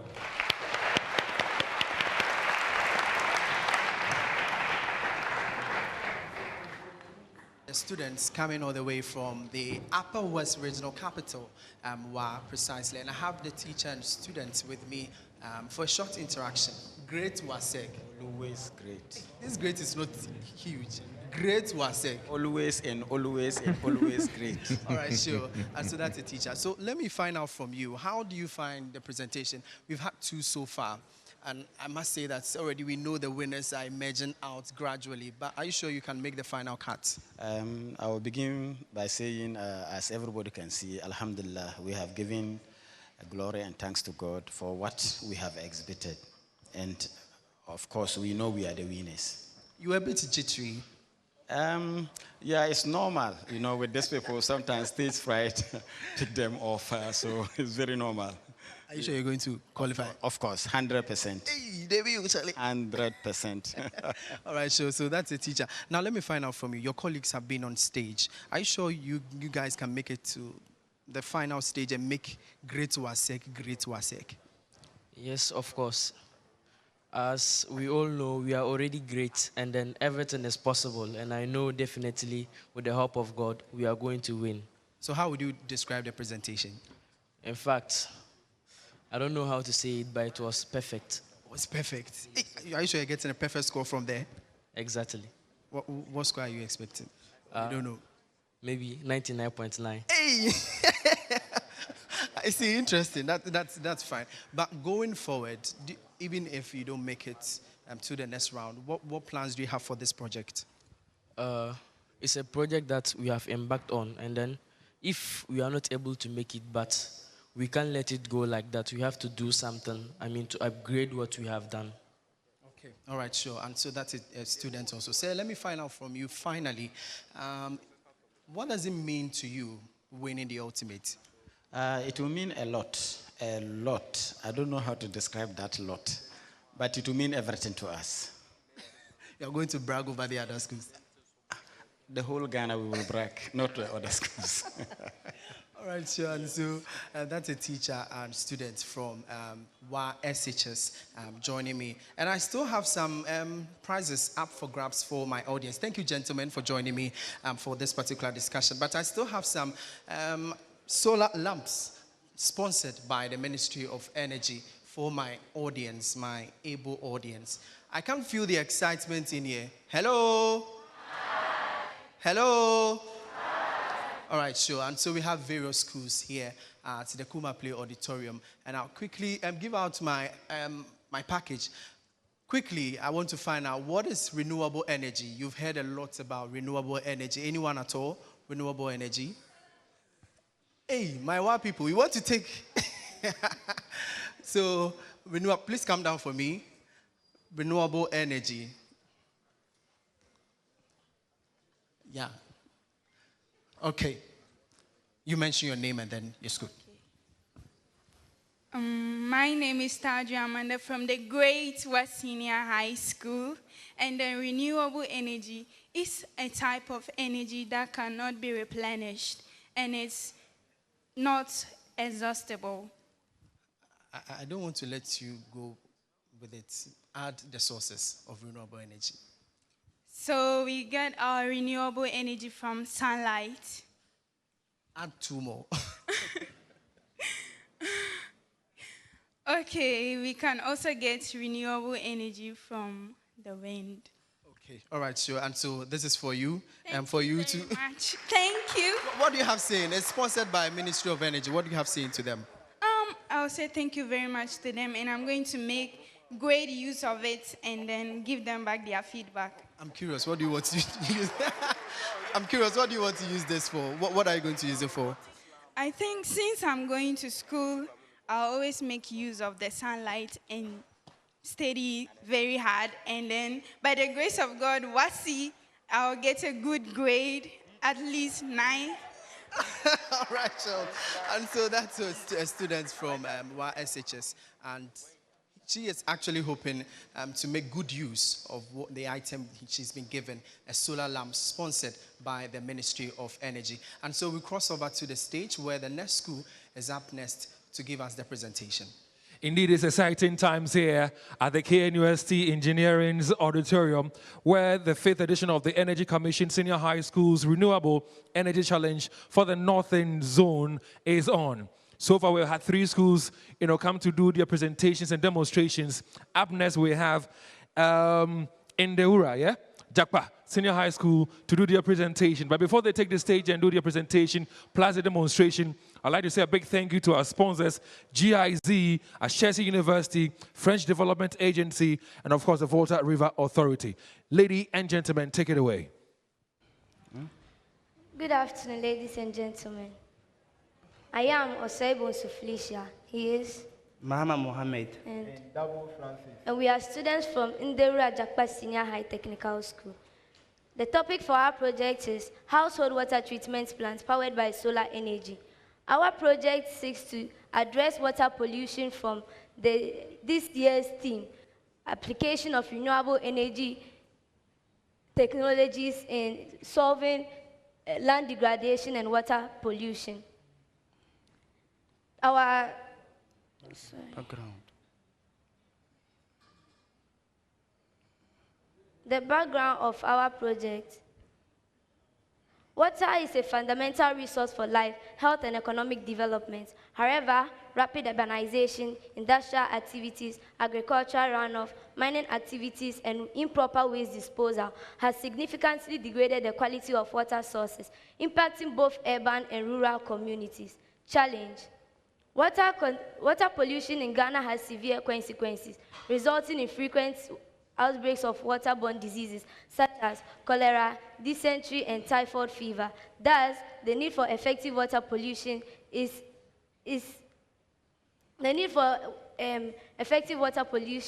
urgent. It's urgent. It's urgent to ensure that every Ghanaian has access to safe drinking water.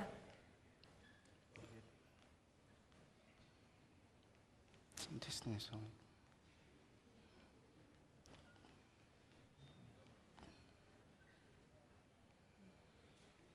All right, so now we're back on television on Joy News on the Diggy Box. And these wonderful students from Indura Japa Senior High School are taking their turn to do their presentation and, of course, their demonstration. Lady and gentlemen, please, one more time, over to you. Thank you. Good afternoon, ladies and gentlemen. I am Osebon Suflicia. He is Mahama Mohammed and Dabuo Francis. We are students from Indura Japa Senior High Technical School. And the topic for our project is household water treatment plants powered by solar energy. Our project seeks to address water pollution in this year's theme, application of renewable energy technologies in solving land degradation and water pollution. The background: water is a fundamental resource for life, health, and economic development. However, rapid urbanization, industrial activities, agricultural runoff, and mining activities has significantly degraded the quality sources of water, impacting both urban and rural communities. Challenge: water pollution in Ghana has severe consequences, resulting in frequent outbreaks of waterborne diseases such as cholera, typhoid fever, and dysentery. Thus, the need for effective water treatment solution is urgent to ensure that every Ghanaian has access to safe drinking water. Objectives: the project seeks to utilize common household equipment to construct water treatment system that can purify polluted water for household use. The project also relies on solar energy to power the water treatment system. Stages of the treatment process: to ensure complete purification of the polluted water goes through 3 stages. The first stage is the sedimentation stage. In this stage, a moringa seed solution is added to the top tank, which serves as the sedimentation tank, to coagulate particles, to cause suspended particles to settle. And we use moringa seed solution instead of alum because alum contains sulfate, which lowers the pH of treated water, but moringa seed solution does not cause a significant change in the pH of treated water. And the second stage is the filtration stage. The water passes through layers of coarse sand, fine sand, charcoal, and gravel, where the polluted water is further filtered. And the third stage, which is the last stage, is the boiling stage. The filtered water is heated to a boiling point to kill any microorganism which may be present in the water. The environmental impact: the project is powered by solar energy, which is a clean source of energy. The materials used for the project are also environmentally friendly and do not have any negative impact on the environment. Materials used for the project include 4 plastic containers, pipes, water pump, solar panel, gravels, coarse sand, fine sand, charcoal, moringa seed solution, and a heating system. Procedure: a metallic support is constructed and 4 plastic containers are mounted on it. Plumbing pipes are used to connect the containers and taps are fixed. A moringa seed solution is prepared by grinding the moringa seed and adding water to form a paste and then filter to obtain the solution and fix on the upper container. A heating system is the second plastic container is filled with fine sand, coarse sand, gravels, and charcoal, which act as filtered materials. The third plastic container is a heating system is fixed into the third plastic container, which acts as a boiling system to heat the water to boiling point to kill any microorganisms which may be present in the water. A solar panel is mounted and a water pump is connected to the upper container. This is the diagram for our project. Yes. This tank serves as our segmentation tank, where the polluted water is being pumped from the water source into the segmentation tank. And this pump, there is a pipe connected, which is fixed into the segmentation tank. So this pump pumps the water into the segmentation tank, and it is powered by the solar energy. After the water has been pumped into the segmentation tank, the moringa seed solution is added. And when the moringa seed solution is added, it causes the suspended particle to settle at the bottom. And when they settle at the bottom, the clean water moves into the next tank, which serves as the filter tank, through this pipe.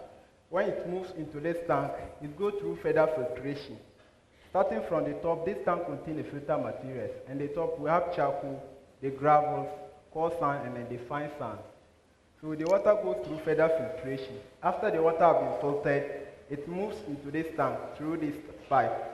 So when it moves into this tank, which we call the boiling tank, that's where the water is heated to boiling point to kill any microorganisms which may be present.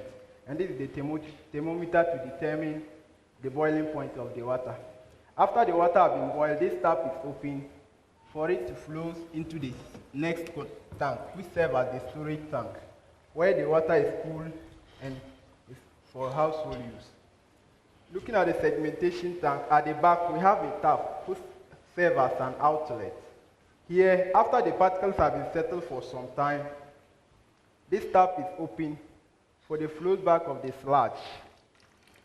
Yes, as I've opened the water, if the particle was settled here, they will flow up from this tap. And the Moringa seed solution is used as a coagulant. And it does not only serve as a coagulant, but it also has some economic importance. Example, like it also helps reduce chemical contaminants that is found in water, like heavy metals such as mercury and lead. And also, it has health benefits. It also helps reduce high blood pressure, and also it serves as an oxidant, which helps prevent cell damage. Okay. And here is the battery, where our electric current will be stored. The solar panel will convert the electric current, the sun energy into electric current, and store them here. In case there's no sunlight and you want to use your project, the battery is here for you, and you do that. The video. Come on. Thank you.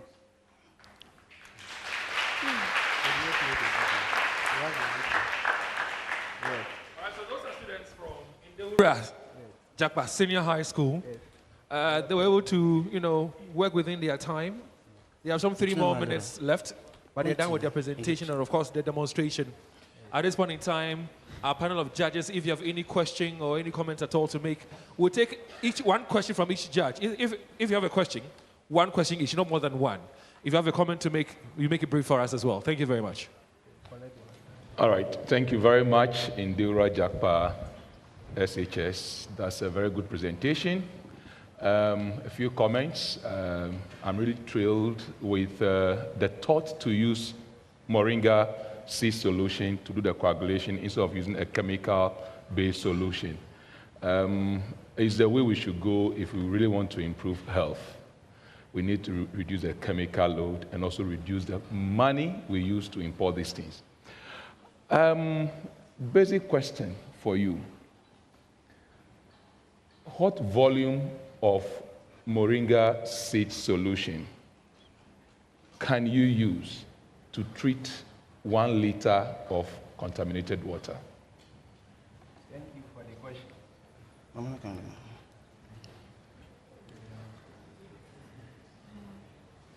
It's actual that we have not calculated for that, but if we have put it in a distance, we will find a solution to that. At this one, we measured 60 milliliters for this container. Yes.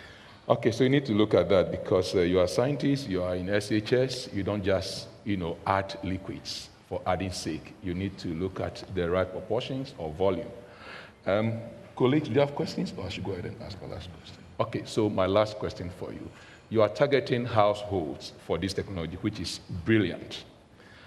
If this thing goes to the next level, how much will it cost a household to acquire this technology? Thank you for the question.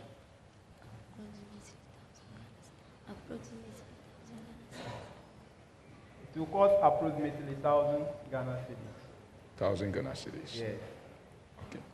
Is this within the reach of most of the households in your community? Yes. Thank you. I'm done. Well, thank you very much. A round of applause for them. Indewura Jakpa Senior High School.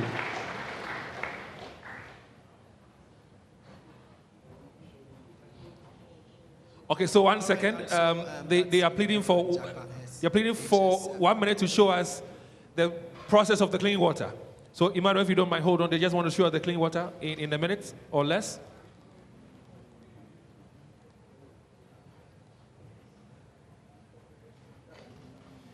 All right, so that's what time will allow us for. Emmanuel, please take it away.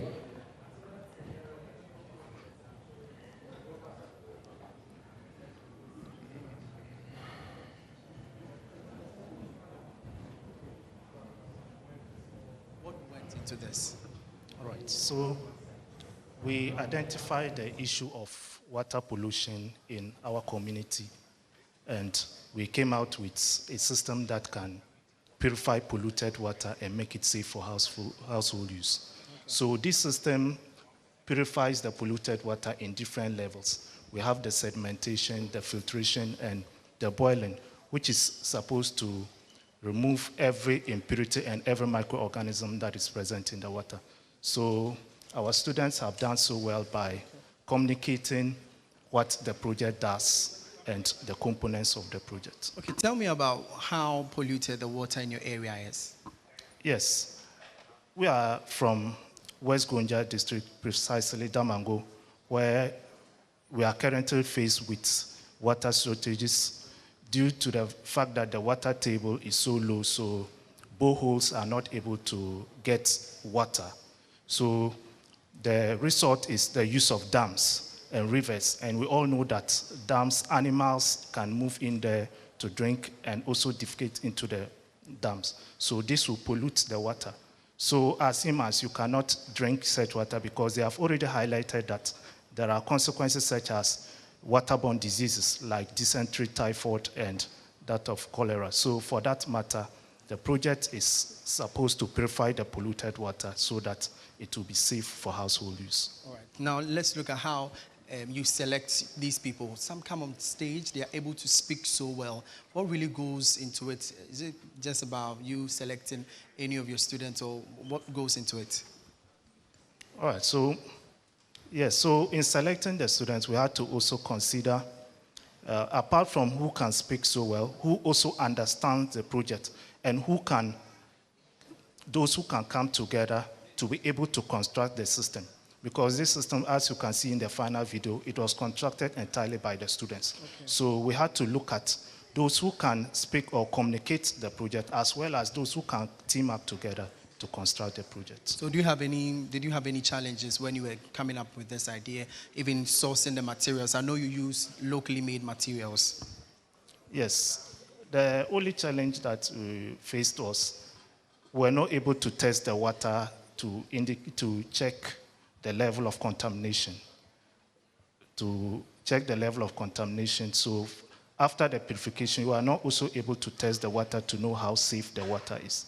So going forward, we'll look at ways by which we can test the water before the water is purified. And after it is purified, we'll test it to see whether it is actually safe for drinking. Okay, now you are done with your presentation. Are you sure you are qualifying to the next stage? By God's grace. By God's grace, the film is down. No, we are confident, but in everything, you have to leave everything in the hands of God. That's why I'm saying that. But the vim is there. We've seen how they have demonstrated the operation of the project. Okay, all right, sure. What's your name again? I'm Raymond Alagira. Okay, sure. And so that's a teacher from Ndewura Jakpa SHS. And they are done with their presentation. But I'll quickly interact with my audience. Well, I've learned a lot during this particular presentation. As a climate change journalist, this is something that is really keen to my heart. We bring in on board renewable energy technologies that can save our environments. But I'll quickly find out from my audience, get up for me, what they've learned so far. As a student, you've come here to observe. Even your school is up right there. But what have you learned so far from the others? Okay, I've learned that activated charcoal can separate particles, fungi, and microbes from water. Okay, so do you have any plans of using activated charcoal in your home, or telling mommy about it so you use it as a filtration system? Yes. Where are you going to buy it from? Where I'll get.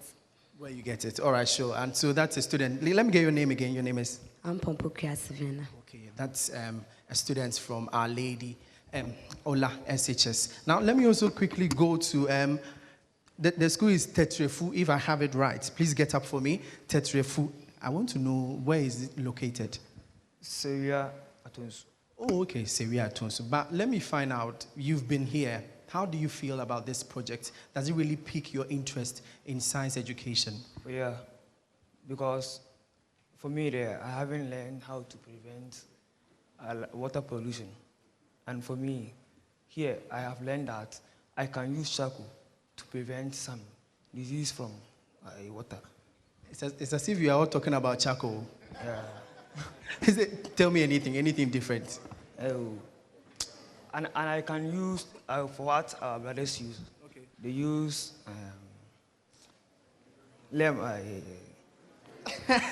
That's fine. Give applause for him, a round of applause for him.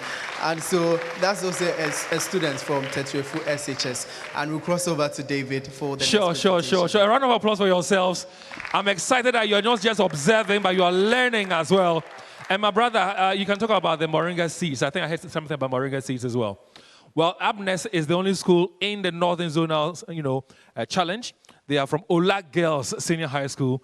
All girls, beautifully clad in their white, gowns and all that. If you're ready to receive what they have for you, show them some love. Put your hands together for them for me. Thank you so much.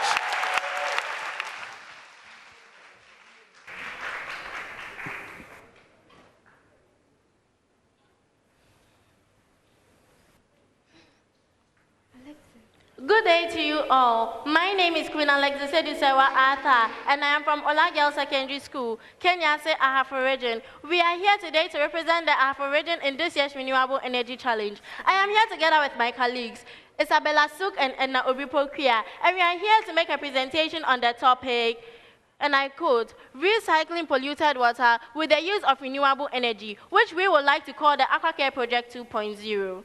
The AquaCare Project 2.0 is a project that seeks to improve upon the water quality in the environment, hence enhancing environmental sustainability.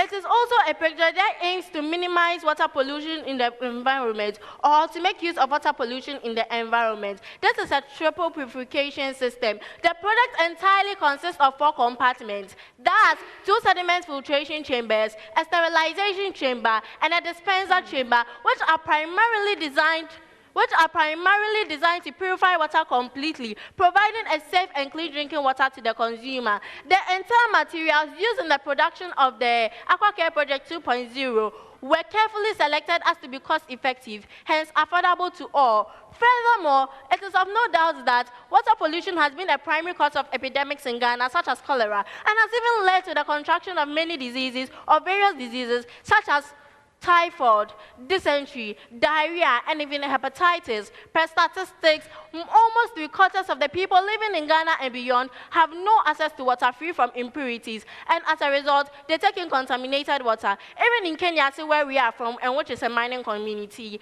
water pollution has been and still remains a headache to the inhabitants of Kenya. Therefore, this is the knowledge of the problem at hand, which served as our inspiration and drove the engineering team of Ola Girls Secondary School to think critically of the problem at hand and produce a simple yet very effective solution to the problem. And our solution to the problem is the AquaCare Project 2.0. The AquaCare Project 2.0 provides clean and safe drinking water to all households, especially those who do not have safe and clean access to clean drinking water. In order to use our project to get safe and clean drinking water, all you have to do is to take your contaminated water and pour it into the first chamber of the triple filtration system, which contains the sieve. The sieve filters out the large insoluble particles present in the water, making it easy for it to flow through the filtration layers. The water flows through a funnel-like plastic bottle into the filtration layers. The filtration layers is made up of layers of charcoal, pebbles, cotton balls, and coarse sand. The charcoal is there to remove any sort of unpleasant scent that will be present in the water. The filtration layers completely filters out the insoluble particles that will still be present in the water, making the water look clear. There are some tiny holes at the base of the filtration layers, through which the filtered water flows from into a container. And in this container, there's a UV sterilizer placed in it. The UV sterilizer sterilizes the water, killing all the microorganisms that are present in the water, making the water safe and clean for human consumption. There's a tube which is connected to the container in which the UV sterilizer was placed in, to 2 other containers which serves as our dispenser. The sterilized water flows through this tube into these containers. The container serves consumer with both hot and cold water. After all this process, all you have to do is to grab your cup, put it under the tap, turn it on, and voila, you get your clean or safe hot or cold water to enjoy. The major components used in making our projects are the solar panel, the sieve, the filtration layers, the UV sterilizer, the Peltier model, and the heat sinks. The renewable technology used in our project is the solar panel. The solar panel here we use is the off-grid solar panel. The off-grid solar panel is the solar panel used in rural communities. And since our targeted group of audience is the rural communities, we decided to opt for the off-grid solar panel. The solar panel here traps ultraviolet rays from the sun and converts it into electrical energy. This electrical energy is used in our project to charge the battery, the Peltier model, and the UV sterilizer. The battery here in our project serves as a support system grid in case the solar panel's energy depletes in adverse conditions such as rainy or cloudy weathers. The UV sterilizer in our project sterilizes the water by killing all sorts of microorganisms and removing any sort of chemicals like mercury or cyanide in case the water was gotten from a galamsey site. The Peltier model was incorporated into our dispenser-like feature. It's connected to 2 heat sinks into the 2 containers to provide hot and cold drinking water for our consumer. This whole project cost about 1,165 Ghana cedis, but the potential market value for our project is 1,605 Ghana cedis. This price was calculated reasonably to create affordability for all. The AquaCare Project 2.0 is an improved version of the AquaCare Project, which was initially or originally built. Some of the improvements which have been made to the AquaCare Project, which was originally built to produce the AquaCare Project 2.0, include a decrease in the size. The decrease in the size of the project is to enhance portability. Also, the AquaCare 2.0 is designed in such a way that it occupies small or reasonable space, and therefore it is beneficial to people living in both small or big spaces. Also, the UV bulb, which was initially used in our project, is now being replaced by a UV sterilizer. This enhances the speed of the purification system, at the same time improving the efficiency of the build. Added to the AquaCare Project 2.0 is our dispenser. The dispenser provides the consumer with both hot and cold water, and this is an upgrade from the project's initial hot and warm feature. The last but not the least, the white filter cloth, which was used in the project initially, is now being replaced by the sieve or mesh. The sieve or mesh makes the build look more attractive and neater as compared to the white filter cloth. This attracts our potential buyers and our targeted group of people. All in all, this is an affordable project we see to provide safe and clean drinking water for our consumers. This whole project is easy to understand, and the materials used in making our project are very common and could be easily replicated in our homes, schools, offices, and anywhere at all. With proper enhancements, more effort, remodifications when necessary, this could be the start of something great and good in our era, because water gives life and water is life. Thank you.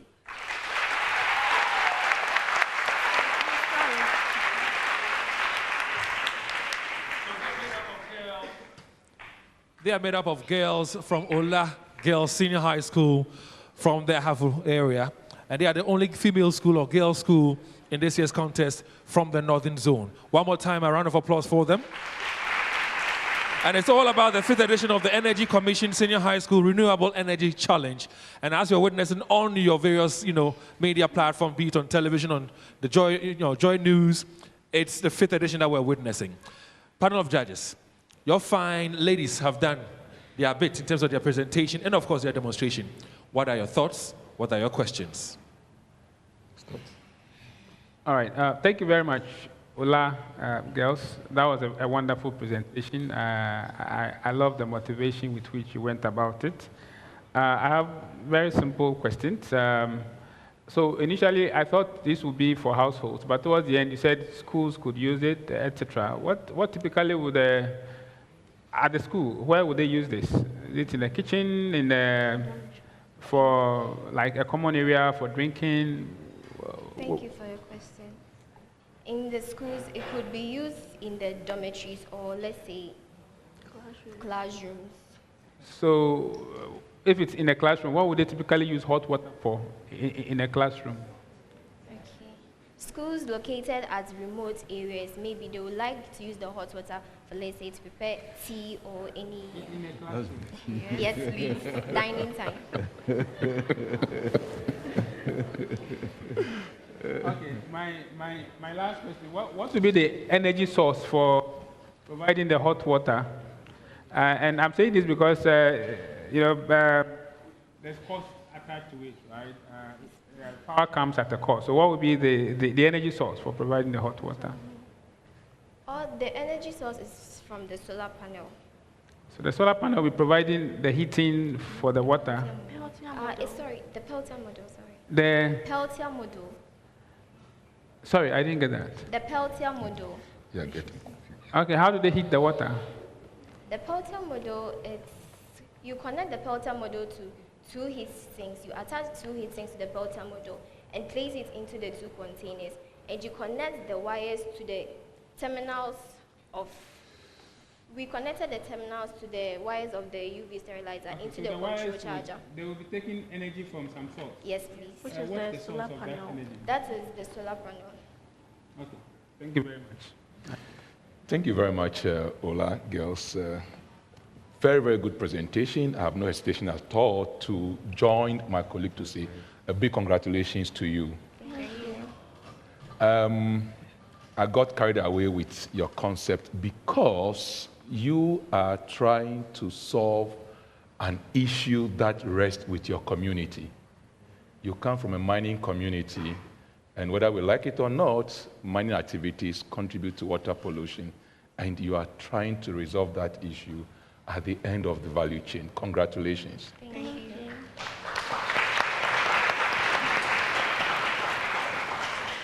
Two questions, or maybe one.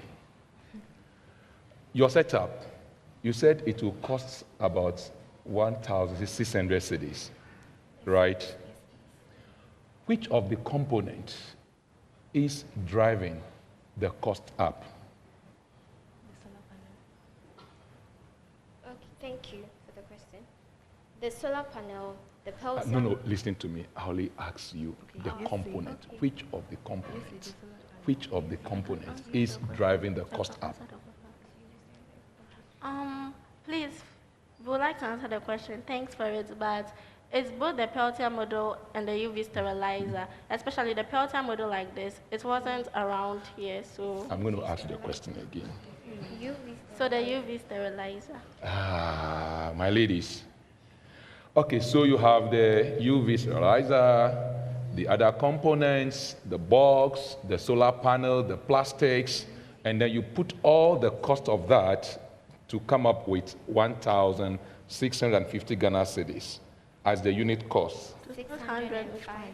605? Yes. Okay, as the unit cost. So in terms of the cost breakdown, which of these components do you think is making your system very expensive? The UV sterilizer. The UV sterilizer, how much and what percentage to the total cost? The UV sterilizer was about 700. 700. It was about 700. You're not sure? Yeah, it was 700. 700. Yeah. What about the solar panel? It was 600 Ghana. 600 Ghana cedis. So that is the main driver of the cost. So if we are policy makers, what would you want to tell us to help bring the cost of the component down? First of all, the containers like this, we use them, even in schools like this, we use them for provisions and stuff. So they are very common in the environment. So to drive the cost down, we decided to use these materials. And then the funnel-like bottle, funnel-like plastic, we use a bottle, it can be any bottle, just cut it into half and then use it. So they were all done to drive the cost down. And then the tubes, those things are easy to get in the environment. It can be from something you use in your kitchen, storage, containers, basically. All right, you've attempted. Well done, congratulations. Thank you.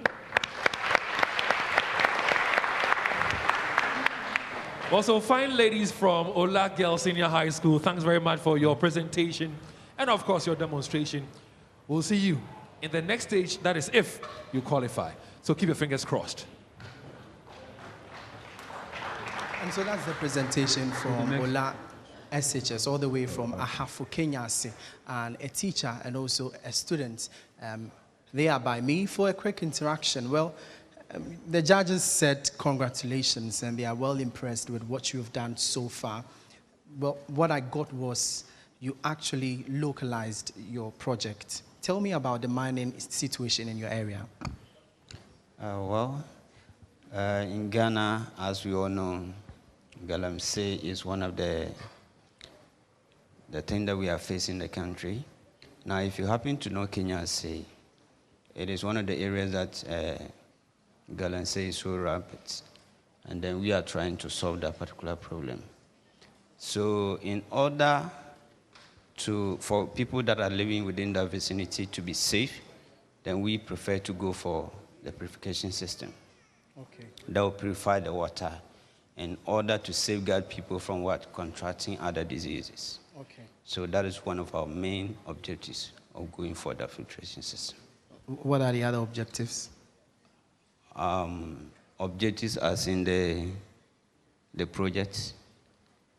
So one other objective too is that in filtering the water, people that are in rural areas that do not have access to good drinking water. So when we filter this water, those that cannot afford to maybe buying a fridge, or maybe, let me just say buying a fridge. But if you have this particular project, you can have cold water, you can equally have hot water at a very minimal cost. Okay, all right, sure. Now, your ladies presented. How did you find the presentation? Well, to me, they practiced a lot, and from what they presented, I think they did a very good job. Okay. I realized when they asked one of the questions, you guys were nodding your head, no, that's not the answer. Are you sure you are making the final cut? Well, in answering questions, first, you have to listen to what they're saying, and then understand the question before answering. It appears you are backlashing your girls. So are you sure you are making the final cut? Oh, yeah. Okay. All right, sure. And so that's a teacher and then also a student. I know you have a slogan. When I say Ola girls, what do you respond with? Rabafo. The ladies are here. Let's do something quickly. Please get up for me. Let me see the lady likeness in you. Please get up. The Rabafo. Ola girls. Hey, the film is not there. Ola girls. Perseverance and dignity. Ola girls. Perseverance and dignity. Can we do quickly your anthem? Something quickly about your anthem. Let's go. 1, 2, go. Queen of apostles, O Mary, we hail thee. Queen and mother of us, and we pour sweet praises upon thee, as they rise from our laughing hearts, when they reach the beyond the skies. Send to us thy merciful eyes, watch o'er thy children, our Queen and Mother. We suit our service, our lives are sworn. Think of us, speak for us, whether you are speak for us, Queen of apostles, dear stars of them all. Okay, and so that's one melodious voice, I would say. Ola girls. All right, sure. So we are still giving some items up for grabs. I'll quickly do that. I have my solar lamp with me. And quickly, just a simple question. What do you make of, what would you recommend that we use, any renewable source that we can use for Ghana? We have a lot of them. You can list any of them. What do you recommend? Which of the renewable energy sources you can? Hey, you have a lot of hands. Hey, Mr. Julius, I have a lot of hands. So what do we do? No, I want to do gender bias. The ladies first. Let's go. Okay, get up for me. You mention your name and then you answer. Please, I'm Princess Adeperia Fiamponsa.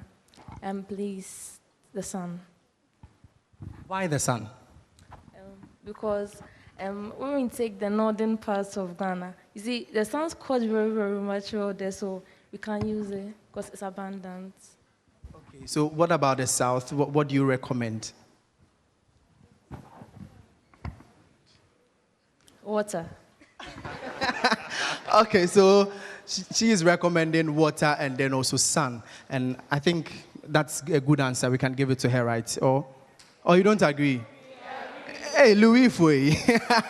All right, sure. And so that's sponsored by the Ministry of Energy. Give a round of applause to her for answering that.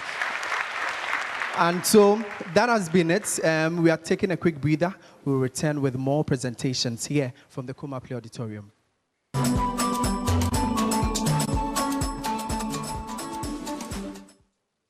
All right, so we hope that you enjoyed that very short, beautiful documentary on your, monitors at home and wherever you find yourself, watching us on the Joy News channel on the multi-TV Digibox. It's all happening live here at Kumasi, where we are, the KNUST's engineering auditorium, and the place is called Kumapli. Now, it's all about the 5th edition of the Energy Commission Senior High School's Renewable Energy Challenge, and this is for the Northern Zone. On Monday, the Ashanti Regional Sector or Session will take place. Now, we have 3 more schools to go, the 6th, 7th, and of course the 8th school. Now, what we will be doing this time around is that we'll be going outside the auditorium and be observing their presentation as well as their demonstrations. Next on the list, we'll have to call on the Notre Dame Seminary, Senior High School, to roll us through their presentation and, of course, their demonstration. And they take it away from me in the auditorium now. Good afternoon, everyone. My name is Ramadi Benedict. He's in Chabono Kevin, and that's Abesba Maslinus. And we're from Notre Dame Minor Seminary Senior High School. And we're here to present our project with the title, Solving Land Degradation and Water Pollution Using a Solar-Powered Aquaponics System. Land degradation and water pollution are 2 problems that have been facing our country for a very long time now. And when you speak of water pollution or land degradation, the first thing that comes to most minds is illegal small-scale mining, which we all call galamsey. Well, we decided to tackle another cause of this problem, and that is farming close to river bodies. And this we are doing using our solar-powered aquaponics system. So this our system is made up of 4 key components. So we have our power source, our aquaculture component, our biofilter, and our hydroponics component. And I'd like to run you all through this system. So our power source uses renewable energy, and that is sunlight. So this solar panel here traps the energy from the sun, converts it into electrical energy, which is then used to power the whole system over here. So here we have our aquaculture components. As you can see, our tanks, we have our fish in there, and this is where we rear our fish. So inside here, we have our fish. And one thing about aquaponics is that it combines aquaculture and hydroponics. Aquaculture being a rearing of fish, and hydroponics being the growing of plants in a soilless environment. So in our aquaculture components, the fish produce ammonia, which is toxic to them. And so in a normal aquaculture system, the water has to be pumped out and replaced periodically. But in hydroponics, the water has to be pumped out and replaced continually. But in aquaponics, what happens is that the water is not wasted. No. It is pumped into our biofilter over here. As you can see, we have pebbles in there. And these pebbles serve as a surface for nitrifying bacteria to live in order to convert the ammonia from the fish water into nitrates. And these nitrates are the form of nutrients that plants use. So our system over here uses the pump to pump the water from our biofilter into our hydroponics component. And as you can see, we have our plants here thriving in our nutrient-rich solution. So these plants over here are pepper plants. So you can see they are thriving in our nutrient-rich solution. So all this system works is a continuous cycle. So water from the aquaculture component into the biofilter, from the biofilter to the hydroponics component, and then back into the aquaculture component. And all this is taken care of and powered by our solar panel over here. So this solar panel powers our project during the day, and during the night when there is no longer sunlight, we have an accumulator over here which was charged during the day when there was sunlight using our solar charge controller at the other side. And this battery then provides power to our system during the night when we do not have sunlight. Okay. Our water pump here draws water from our biofilter after the nitrifying bacteria has done its work into our aquaponics here. The water flows in layers, and these plants here with the cotton inside, the cotton absorbs all the water needed for the plant to grow, and the rest flows through this whole system. This place here is left open for atmospheric oxygen to dissolve inside the water for the fish. And our solar charge controller here takes in the solar power and charges our battery, but during the day, it converts it directly into electricity to power our pump for us. So land degradation. How does our project seek to solve the problem of land degradation in our society? So unlike conventional farming, where the farmer will have to clear the land, and even some of them have to bend the bush to just clear the land for the next farming season. But for this project, we don't have to use the soil.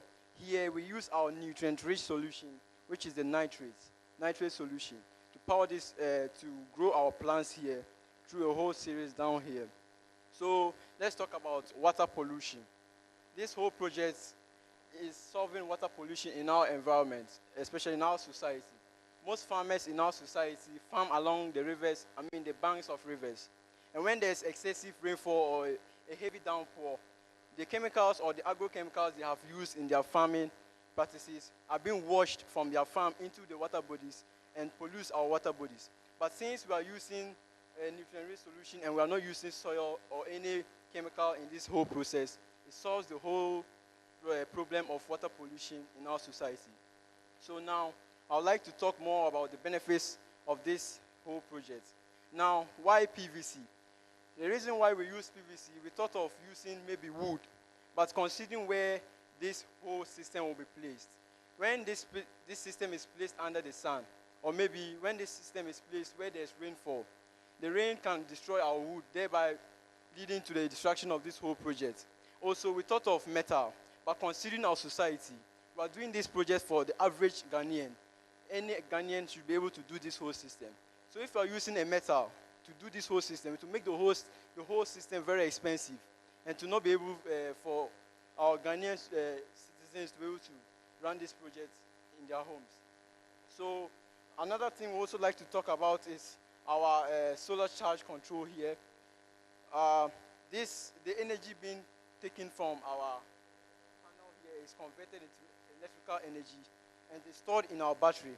So when it is nighttime, we can still run this whole project. And also, an advantage about this whole system is that this solar charge controller here can be used to charge electrical gadgets, maybe when there's light outage or light shortage. Dramani, do you have some power in your mobile phone? Okay, so let me charge it.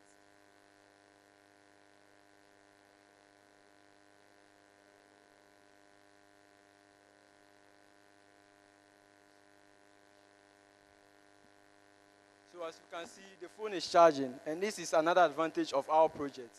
And now not forgetting our fishes here. Now, not forgetting our fishes here. As our crops here are allowed to grow over a period of time, these our fishes here are also allowed to also grow. And with time, they also grow and become big, and they can be harvested. So maybe the next time you'll be preparing your jollof rice, you have vegetables alongside fish to complement your diet. And this whole system can help us to improve upon our lives as citizens of Ghana. Thank you very much.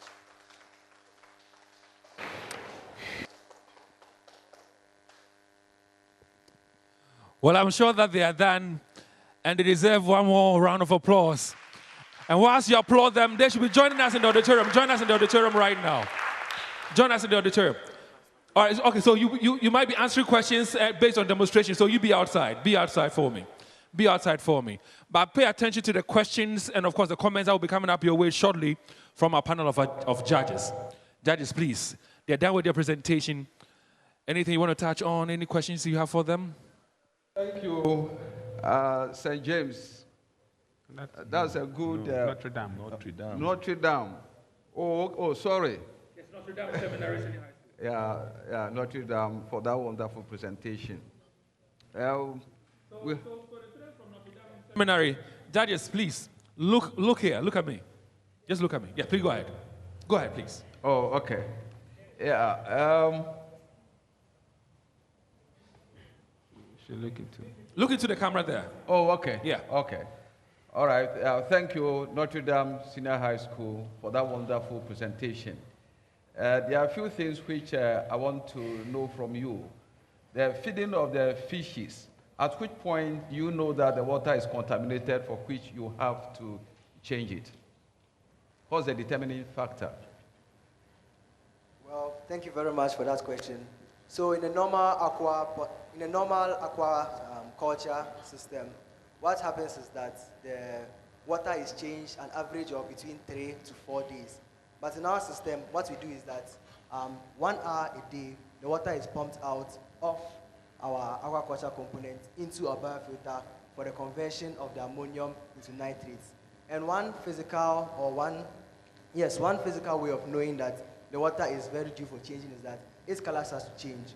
So if you look closely enough, you can see that our water is slowly turning light green. If you leave it for a few days, you will see that it becomes deep green, and that will be a sign that the water definitely needs changing. So before the water turns deep green, we quickly pump it into our biofilter to convert the ammonia into nitrates. Okay. How do you feed the fishes? Well,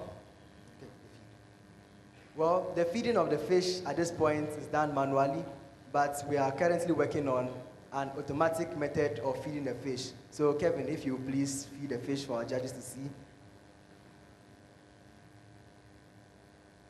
So you just drop the feed in it, then the fish starts to feed on it.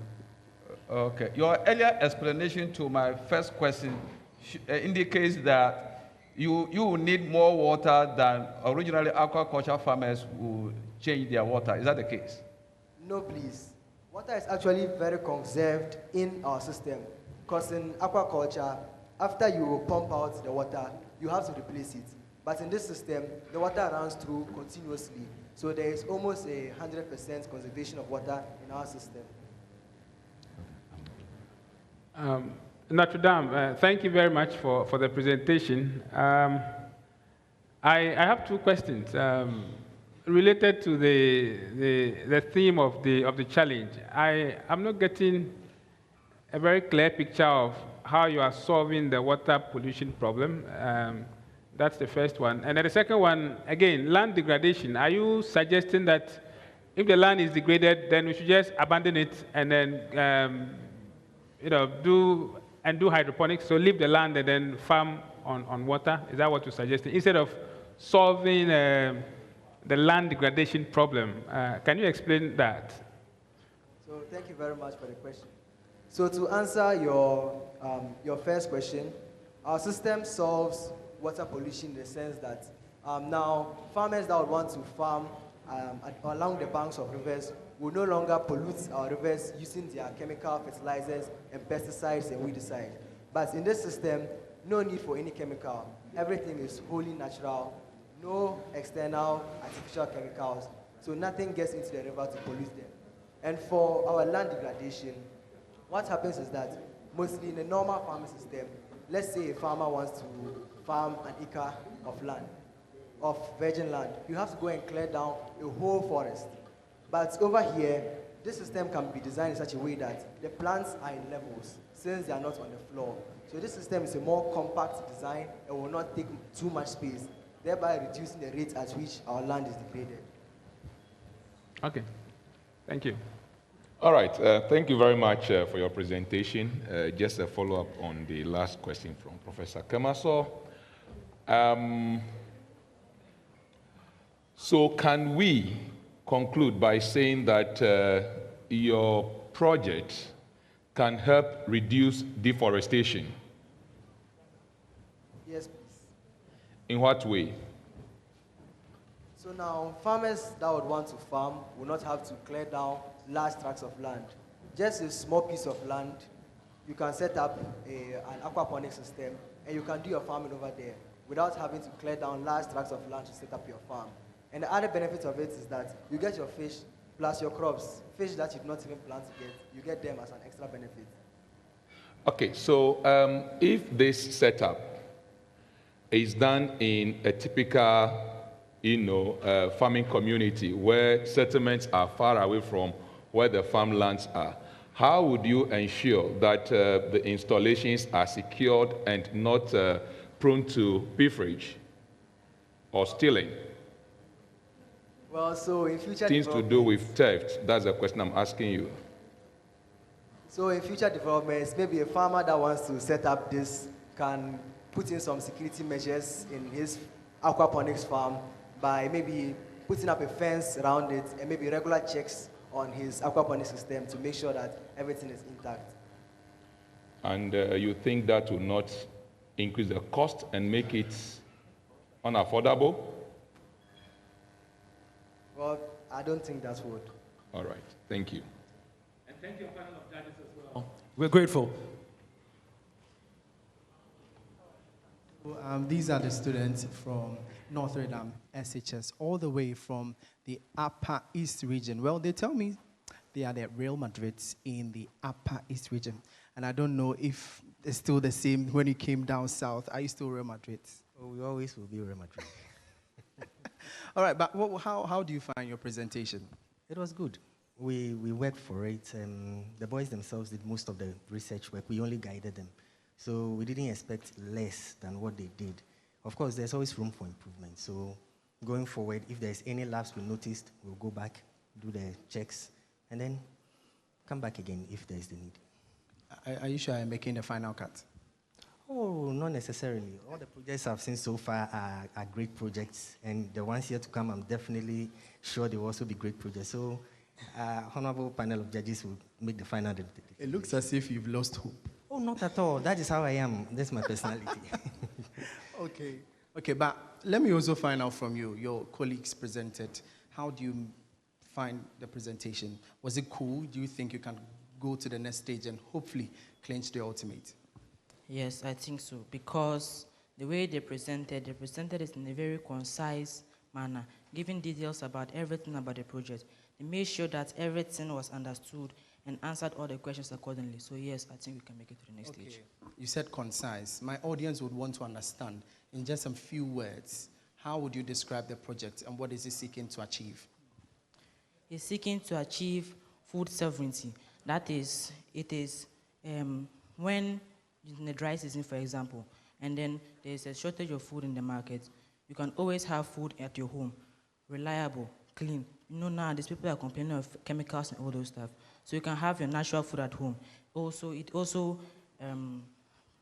prevents light degradation and water pollution, since it does not make excessive use of land and does not allow the drain of chemicals into the water bodies. Okay, now, do you have any project up north that you seek to help solve with this particular project?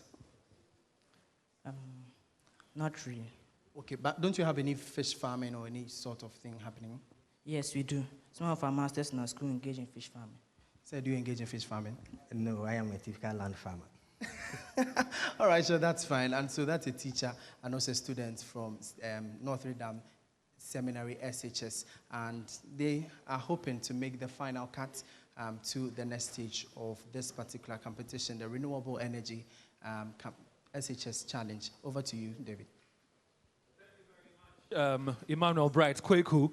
So we're down with 6 schools already. We have 2 more schools to go. Now behind me are 3 fine gentlemen clad in their white gowns. They are students from the St. James Seminary Senior High School. They are next on the bill to give to us their presentation as well as their demonstration. Now what they'll be doing is this. They will start from this beautiful auditorium and then go complete their presentation and demonstration outside. So if you're ready, the floor is yours.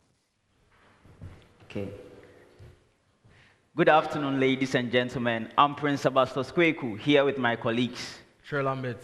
And we are students of St. James Senior High School, and we are presenting on our project, Aqua Clean. In Africa, most African countries, including Ghana, water pollution is a pressing challenge, specifically plastic pollution. Why has this happened? Why is this so? This is so because of the inadequacy of collection and recycling systems that are available in our country. This has led to the widespread of plastic pollution in water bodies, and this process is still exacerbated. Now, water pollution also endangers aquatic life and causes disruption in the food chain. It is therefore critical to design a cost-effective solution to mitigate the problem of plastic waste pollution in water bodies. Day in and day out, new technologies emerge to try and solve the problem of water pollution, but are not quite efficient. Some of the reasons it is so is because, one, the cost involved in creating them is very expensive, and two, the amount of power needed to power that technology is also very much.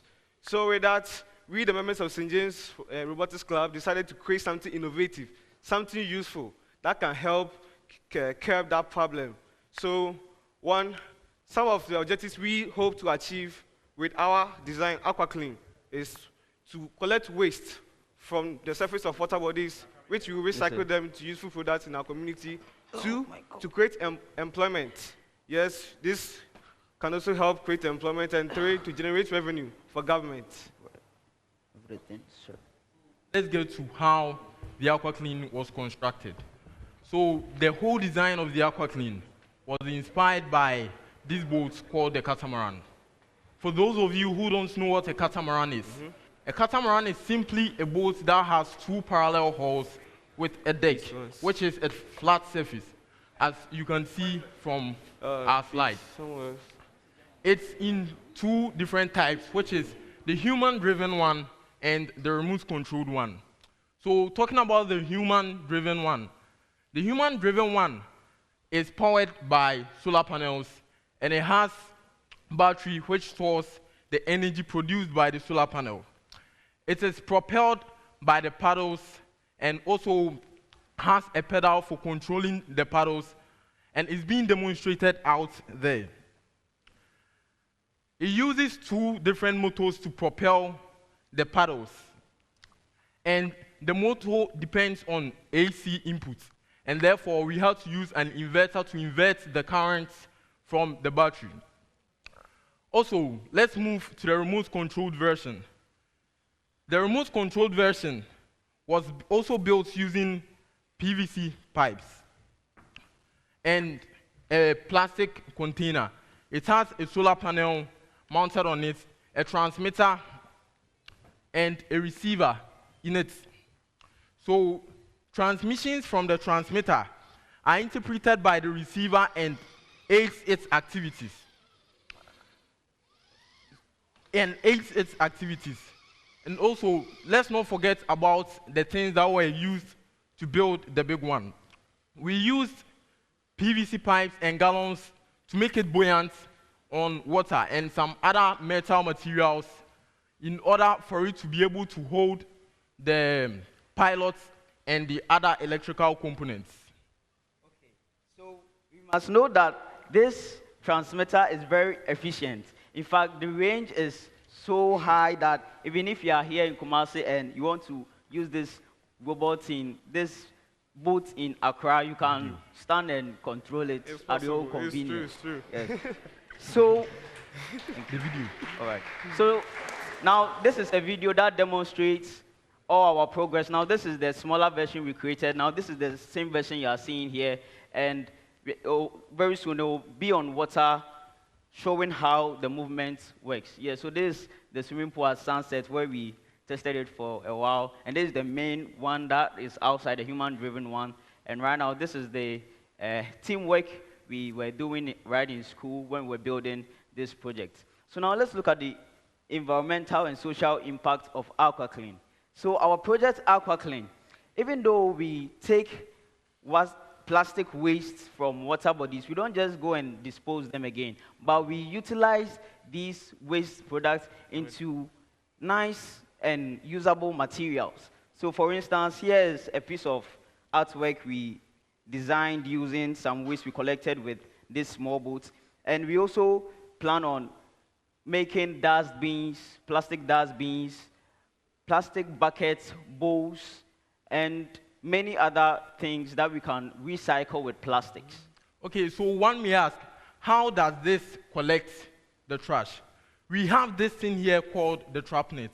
So the trap net is simply a net that has been mounted under the boat, and it's in between the hulls. So as the boat moves, whatever floating trash that it encounters will be trapped in it, after which it will go back to shore and removed for further processing. Now, teamwork was very critical. Please, previous slide, please. Teamwork was very critical in our design process. We needed all hands on the work. We needed our students, the members of the robotics team. Many are programmers, some to our builders, some to our researchers. So we needed everyone to come on to help us build these two projects. And also, we worked with professionals from the University of Energy and Natural Resources in our region and engineers from the Don Bosco Technical Institute. It is to be noted that these plastics can also be used to make materials like blocks, which can be used in construction. Well, you all will attest to the fact that cement is getting expensive these days. So why don't we use these available materials that are polluting our environment to rather create something that will be cost effective and really help with our activities? Currently, our main project out there is about 90% complete. We still need to change our motors so that they'll be more faster and efficient, and we have to add some more gallons underneath to make it more buoyant and efficient, that when we want to ride it anywhere, we can we are targeting the Koli Lagoon as we showed in our slide earlier. We can efficiently work there with ease. So, in addition, we plead to those industries and factory workers to please treat their waters because of the chemicals inside before they dump them, because those are very difficult to treat. Before we conclude, we would like to thank all our sponsors, especially the parents, because they have really helped us in constructing this project. All right. So I'll urge governments, the government, non-governmental organizations, companies, and institutions to look at this project, AquaClean, because this is a mega project that is targeted at reducing our plastic waste and utilizing them into useful materials. So I'll urge governments and anyone who is involved, interested to invest into this project so that we can make it a possibility. Ladies and gentlemen, we have presented to you our project AquaClean, an innovative solution to water pollution. Thank you.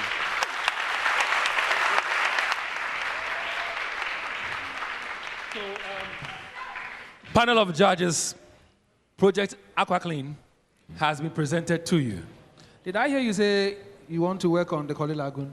Yes, sir. What do you want to do with it? We want to collect the waste, the plastic waste. So I should speak to the president for you to get a contract? Yes. Or the environmental minister? Yes. Panel of judges, please, over to you. All right. Thank you very much, St. James. Very good presentation. Thank you. It's an innovative piece in the sense that if we can really push this forward, it will help contribute to addressing some of the environmental challenges we're having with plastic waste disposal, particularly those that go into our water bodies. One important thing that I've taken note of for this particular presentation is that most of the things you put together in constructing these, you pick them from the local market, which is a big plus to you. Thank you, sir.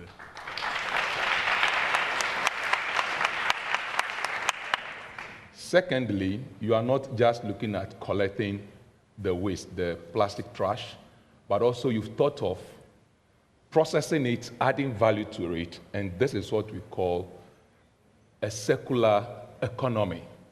Because you take one byproduct from one level, you take it to the process, and it becomes a useful product. Congratulations. Thank you, sir.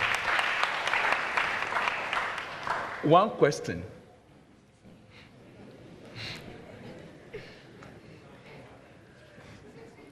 So,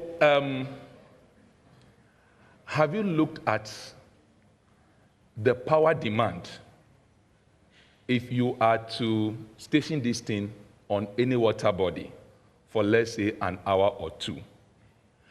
And in the event that you don't have enough energy from your renewable energy source, how do you intend to keep it running? Okay, thank you for the question. Okay, so as I mentioned earlier, the current will be inverted.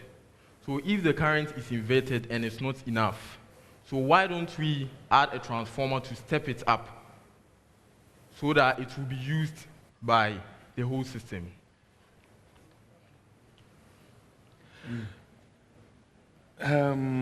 Maybe let me take the question again. Let me give you the question again. You see, you are constructing a big one.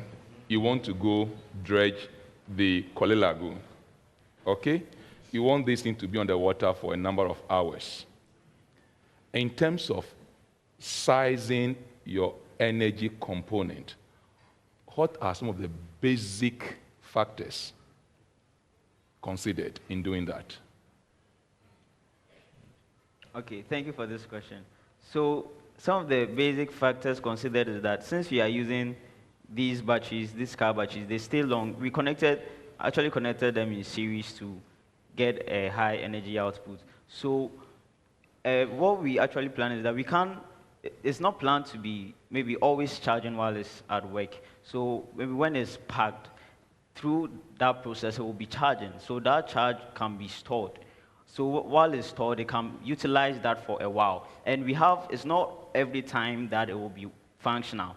We have specific times it's functional. So when it's functional, at that moment, at that point, that is where the power in the machine will run the system. All right, so maybe if you're able to make it to a national level, one of the things you should look at is that the volume or the amount of waste that this machine can extract would also influence the size of the machine. Yes, please. Okay? Yes. Thank you. Thank you, sir.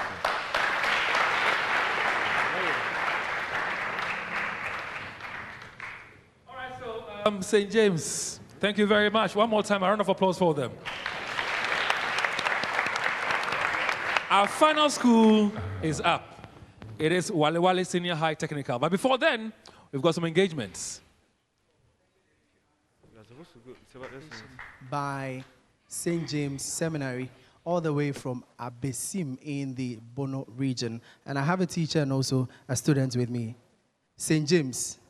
You have a saying, St. James? The Saints. St. James? The Saints. All right, sure. And so they are indeed the Saints. So let me find out from you, how do you find the presentation by your students? They said an excellent performance. Yes, sure. It is indeed an excellent performance. You know, St. James is always a winner. And it's a demonstration that St. James is not only interested in the academic alone, but we show our weight in other areas. As you can see, the demonstration that has just been displayed. So that is St. James for you. Okay, so with this particular project, one judge said you source the materials locally from the market. Tell us about it. How did you go about that? Yes. Honestly, if you know Sunyani very well, we have the Tano River that is serving water to all, the entire community. And this plastic pollution is a huge problem. So using these locally available materials, it is cost effective. And then we think that it will really serve a purpose if we are able to upscale it, as the boys have indicated. So yes, it's very cheap, very easy to construct, because very locally available materials were used in the construction process. Okay, you were saying very cheap. What outside is so ginormous, like it's so big? Are you sure you are going to make it with this huge project you have? I'm very confident that it's definitely possible and that eventually, if we do qualify for the finals and receive some level of support from maybe some private organizations, we can definitely modify it so that it will be possible to work out. Okay, so how did you go about it, the project? I'm sure you were part of the team. Were there struggles when you were putting these things up? Oh yes, there were definitely struggles. Like as you can see, it's quite huge. And not only was getting the materials very difficult, especially when you go to some certain areas and it seems some of them don't actually suit what you need. But when it came to building it, we had to move from place to place for specialists to work on, like you heard from their presentation. We had to go to Don Bosco and also had to get some help from professional metal workers in order to put this entire thing up. So generally, it wasn't easy, but it's glad to see that the result turned out great. So you're hoping it will pay off in the end? Yes, it will. All right, sure. Thank you very much. And so these are a teacher and also a student from St. James Seminary. St. James? The Saints. St. James? The Saints. All right, sure. And so we are still giving some items up for grabs, and my solar-powered lamp is available, and for some few questions for my audience. Please, are we learning something? Hey, the film is down. Are we learning something? So if I come to you and I ask you what you've learned, you'll be able to tell me something. Okay, you've nodded. What did you learn? Tell me your name and then you tell me what you've learned. Yeah, my name is Kadris Osu, and I've learned a lot of things here. How to preserve our water and how to manage our water. You've just said it. This is vague. I need a detail on how you've come about it. As for the water part, what I've learned so far is that they use charcoal. Hey, charcoal. Apart from charcoal, what else?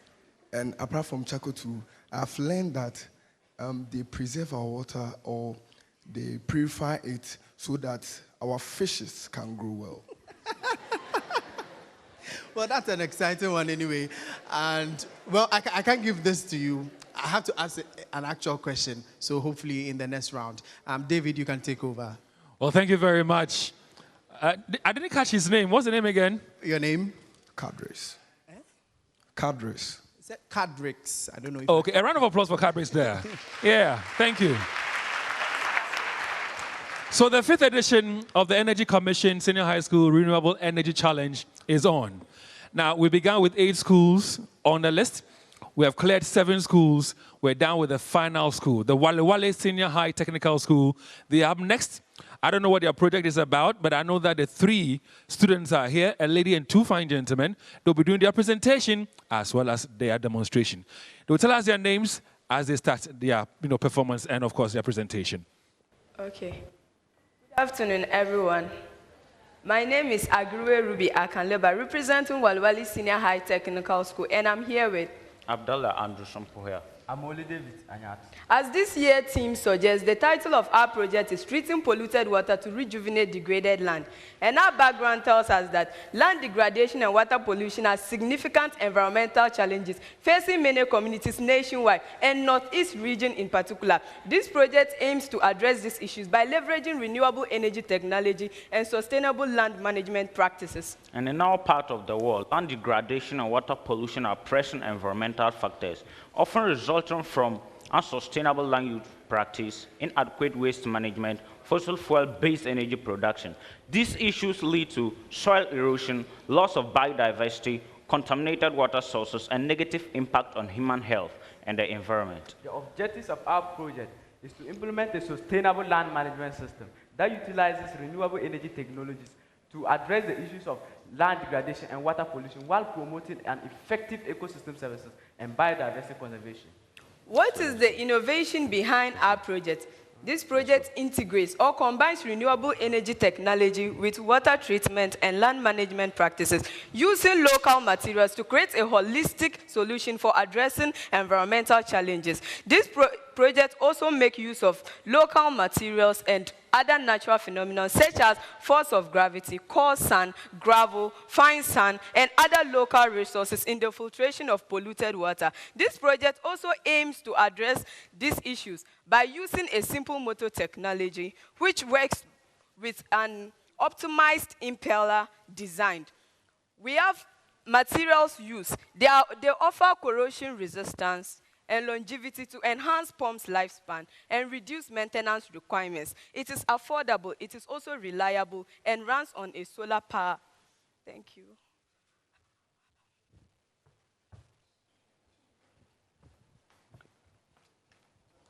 With our technology, we have the biosand technology that makes use of sand, gravel, pebbles, and fiber and fine sand with the cotton.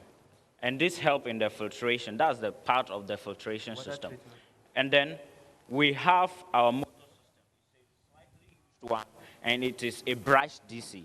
Our pumping mechanism, we have an impeller in this socket.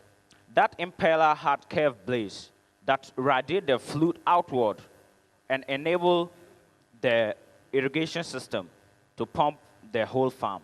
And with our material selection, we have for the filtration, we have plastic containers, we have PVC pipes, we have the soil and the cotton. And then with the irrigation system, we have our motor, our PVC socket, our valve, and the hose connector. And rotating sprinkler, that's over there, our rotating sprinkler. And there are mechanisms we used, that's sealing and gasketing. With the sealing and gasketing, it prevents leakage and ensures the pump efficiency, thus making it to pump well and preventing water from going where it shouldn't be.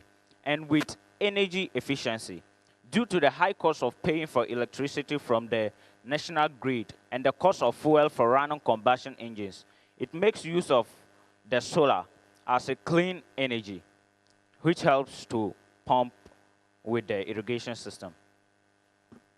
Okay. What are our environmental and social impacts? Environmental impacts, reduction in water pollution. Our project purifies polluted water, reducing the amount of pollutants released into the environment. Also, the restoration of degraded land. Our project uses purified water to irrigate and restore soil health and maintain biodiversity. And also to carbon footprint reduction. The use of renewable energy, that's the solar power, reduces the amount of carbon dioxide released into the atmosphere and also reliance on fossil fuels. We also have conservation of water resources. Our project promotes or enables an efficient usage of water and prevents or reduces water waste. Also, we have social impacts. The social impacts are community engagement and education. Our project raises awareness about the importance of environmental conservation and renewable energy. Also, job creation. Our projects may create jobs in the renewable energy and the environmental sectors. Also, empowerment of the local communities. Our project enables the community to take ownership of all their environmental challenges and develop sustainable solutions to it. Noise pollution. Noise pollution. When this project is powered by a combustion engine, it can generate noise which will affect the wildlife, local wildlife and human population in the vicinity. Implementing noise reduction measures like the photovoltaic panels are used in order to power the pump. That's it. So this is how our project works. This is the waste and dirt. As you can see how dirty it is. If that would have been our source of dirty water, it's poured into the untreated water reservoir. It's okay.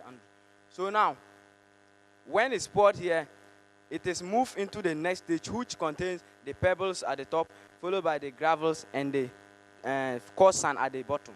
Also, the next stage contains the fine sand and the fiber. The fiber is a palm fiber, which we didn't use charcoal, because before you get charcoal, you must cut down trees, which is deforestation, which affects the environment. So we prevent the usage of charcoal in order to replace it with the palm fiber, which also perform the same role as the charcoal, also serve as an absorbent and attract toxin substances, and also it is passed from here to the cotton to also filter the water, and is used to now irrigate our farm. As it is seen, this is our irrigation system. It is irrigated by a rotatory sprinkler. And this, our project, is mainly used for irrigation, but not for human consumption. This is how it works.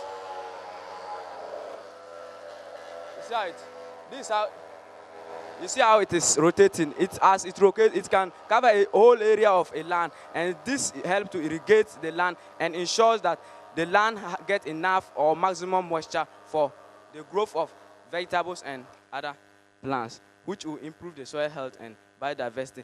So that here, as you can see how we pour the dirty water, you saw it, and now it is clean. You can show it to them. Our viewers will see how clean our water is.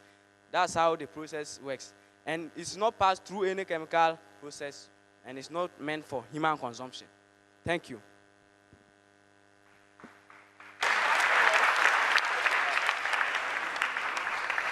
And after thanking us, we would also like to say a big thank you to you, students from Wale Wale Senior High Technical School.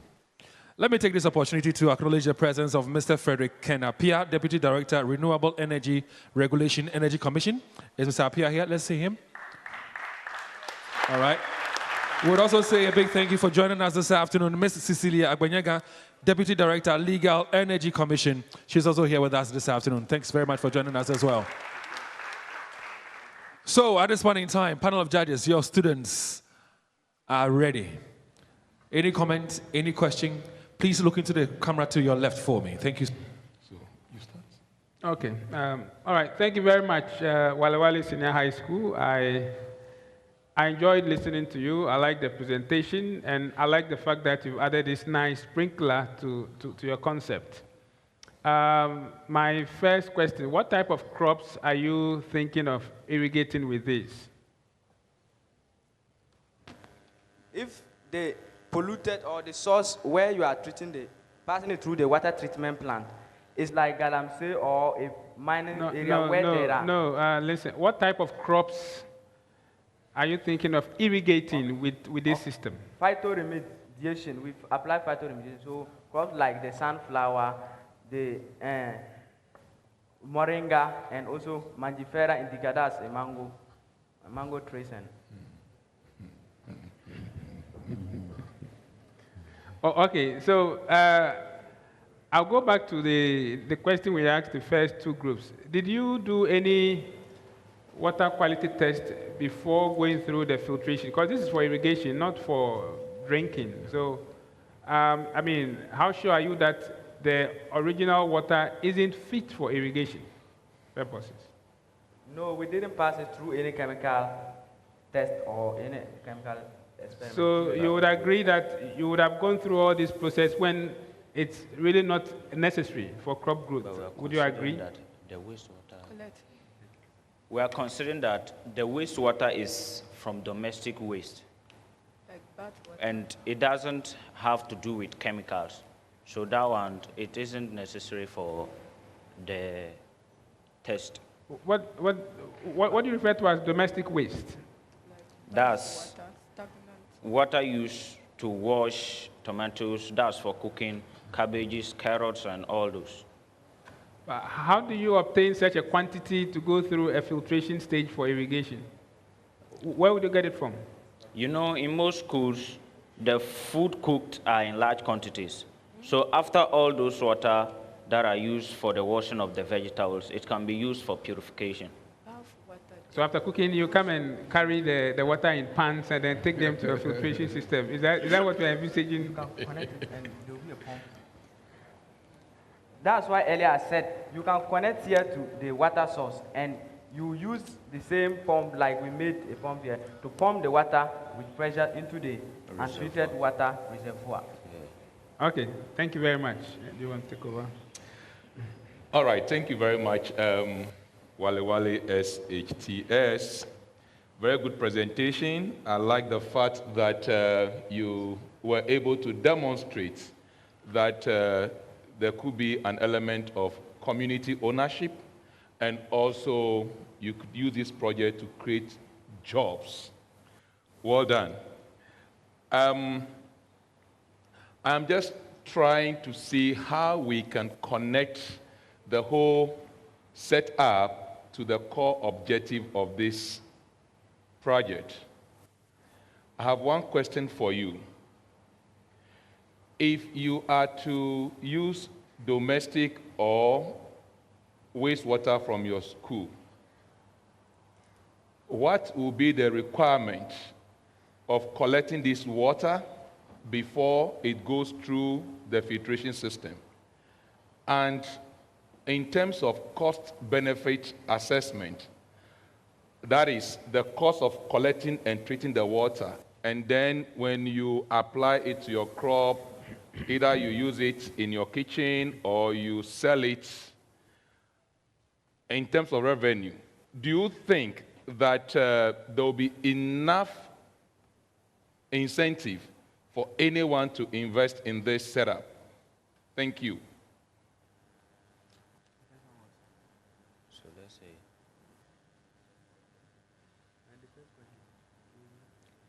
You know, talking with domestic waste, that one, it was for the model. But if we come to since like the Galamsey and all those, that one is the place that the employment can come in. Because using it there will help, because we didn't add because we are using it for moringa. The moringa can serve as a source of employment for people in rural communities to start growing the moringa for people to use it for their illumination. That's if they want to treat their water. So that's where the employment comes in. All right, I know the question on cost benefit to be too difficult for you to answer, but from your submission, I would advise that if you are to make it to the next level, you need to define your project boundary very well. You just indicated that it will have a better application in the area of Galamsey and what have you. Maybe that could be your project boundary. Thank you. Well done.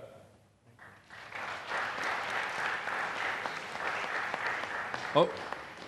All right, so for your information, we've come to the end of the Northern Zonal Challenge section for the 5th edition of the Energy Commission Senior High School's Renewable Energy Challenge. We had 8 schools competing this afternoon.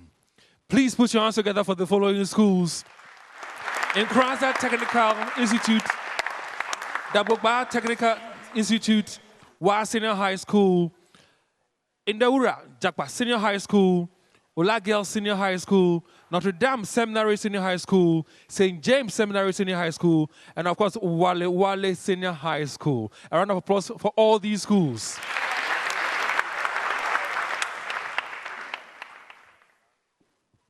Well, thank you, David. Indeed, we've come to the end of today's session. We are hoping that the judges will give us the final score to know which of the 8 schools have qualified to the next round. That's the grand finale.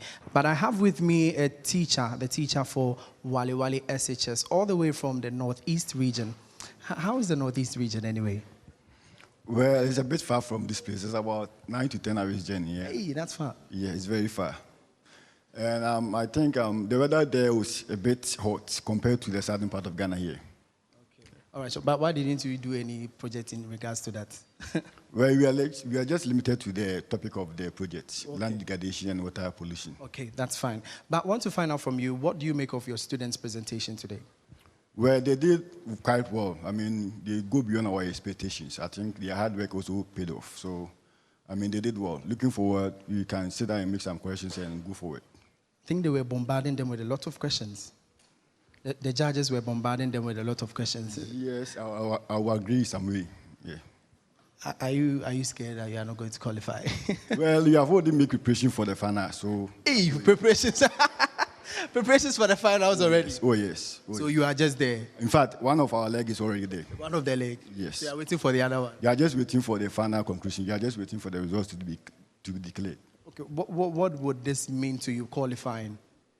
Well, it will mean a lot. In fact, this will be our first time of going to the finals. Last year we came for the zonal champions, but we couldn't make it to the finals. So this year going to the finals is a big thing for us. So I think it will make the entire student body and the headmaster and all the teachers very proud of the students. Should we expect a party?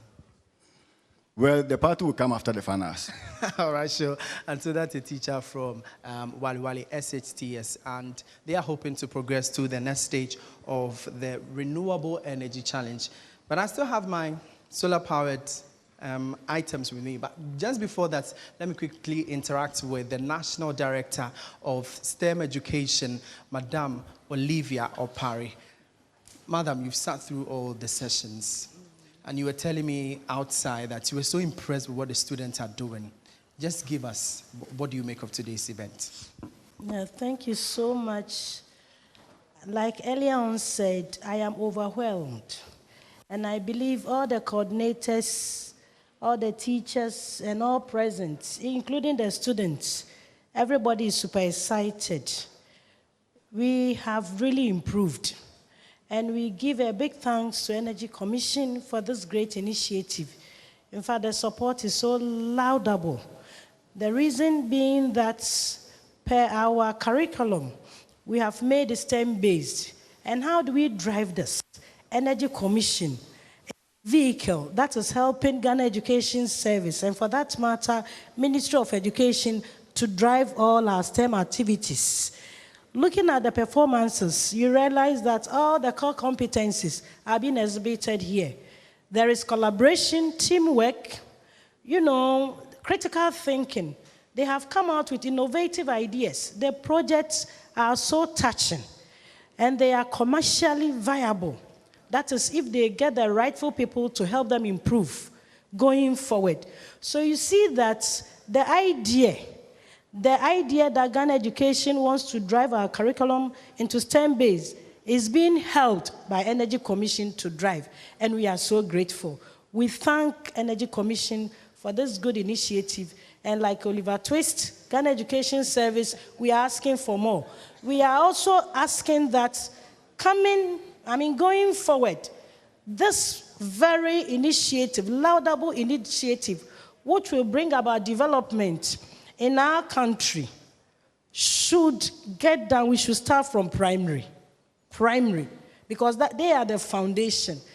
We pray that they will support us in any good STEM project at the primary level, so that when we cut them young, then we can have effective, education within the country. Thank you so much. All right, sure. Thank you very much, Madam Olivia Sewa Opari. She is the National Coordinator of STEM Education at the Ghana Education Service. I still have my solar lantern with me, and I'll quickly give some few questions, and then my audience. I think today you've been down. I want some Jama. I don't know which school can help me with it. Jama. I want Jama. Any school, KNUST, KTI, I can see all of you are here. So once you give me the Jama, then you come for this. Are we ready? All right, so let's go. Get up for me, and then let's do the Jama quickly. Please get up. KNUST and then KTI. All of you should come. Please come around. If you are here, come. Come around.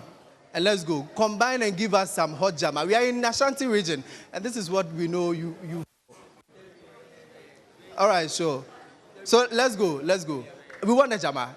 Just a Jama. Yeah, let's go. Hurry up. Please hurry up for me. So let's go. Okay, sure. Let's go.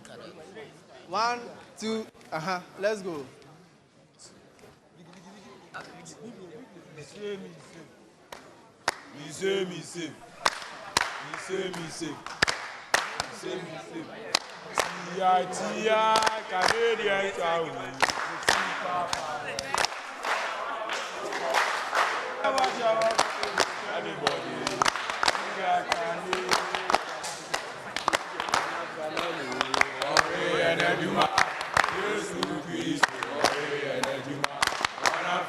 The other schools can also join.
Lift up your name.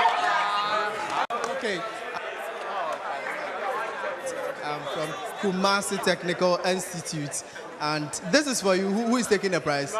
All right, sure. And so that's for Kumasi Technical Institute. I'm giving us some bit of jama to ginger us as we ready ourselves up for the final announcements of the 3 schools out of the 8 who are qualifying to the next stage of the Renewable Energy Challenge. Over to you, David. Well, thank you very, very, very much, Emmanuel Bright Kweku. Now, in a bit, the results will be ready, and we will announce them, and we'll get to know the school that will be making it to the next stage of the competition.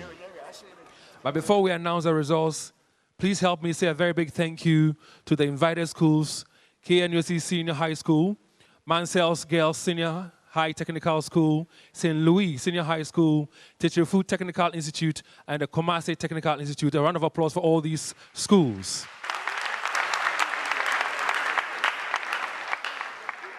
Now, we wouldn't have been able to put this together without the support of our sponsors, GIZ, Ashesi University, French Development Agency, and of course the Volta River Authority. A round of applause for them as well. And I'm sure you'll also agree with me in that this was put together by the Energy Commission. And so the Energy Commission also deserves a round of applause for doing this for us. It's a beautiful initiative.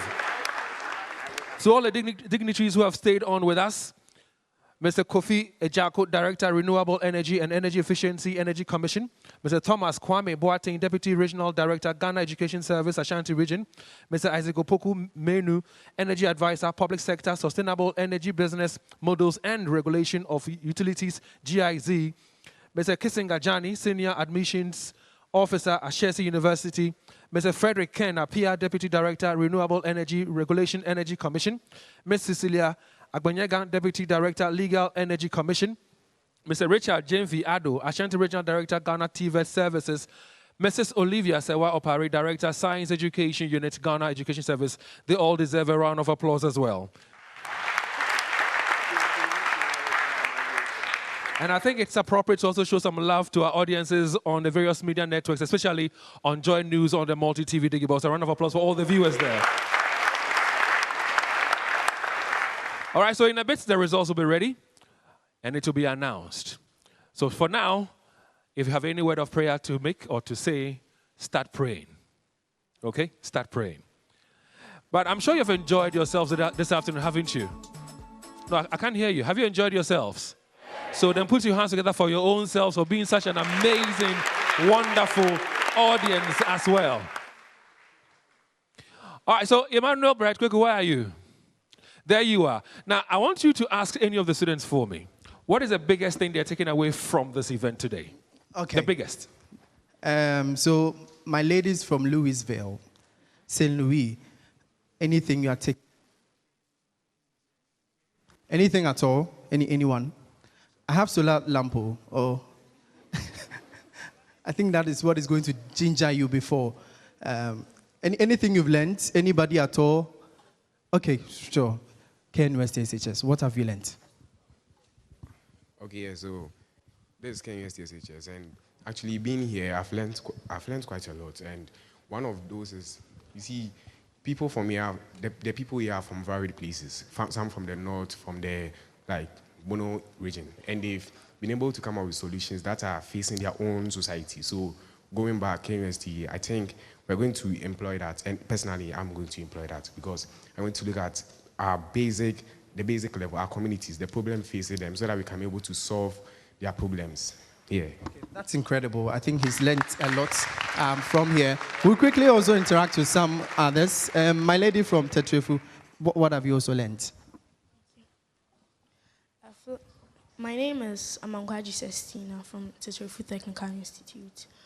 At first, I thought alum was the only thing used to preserve water. I also learned that moringa seeds are also used for preserving water. Thank you.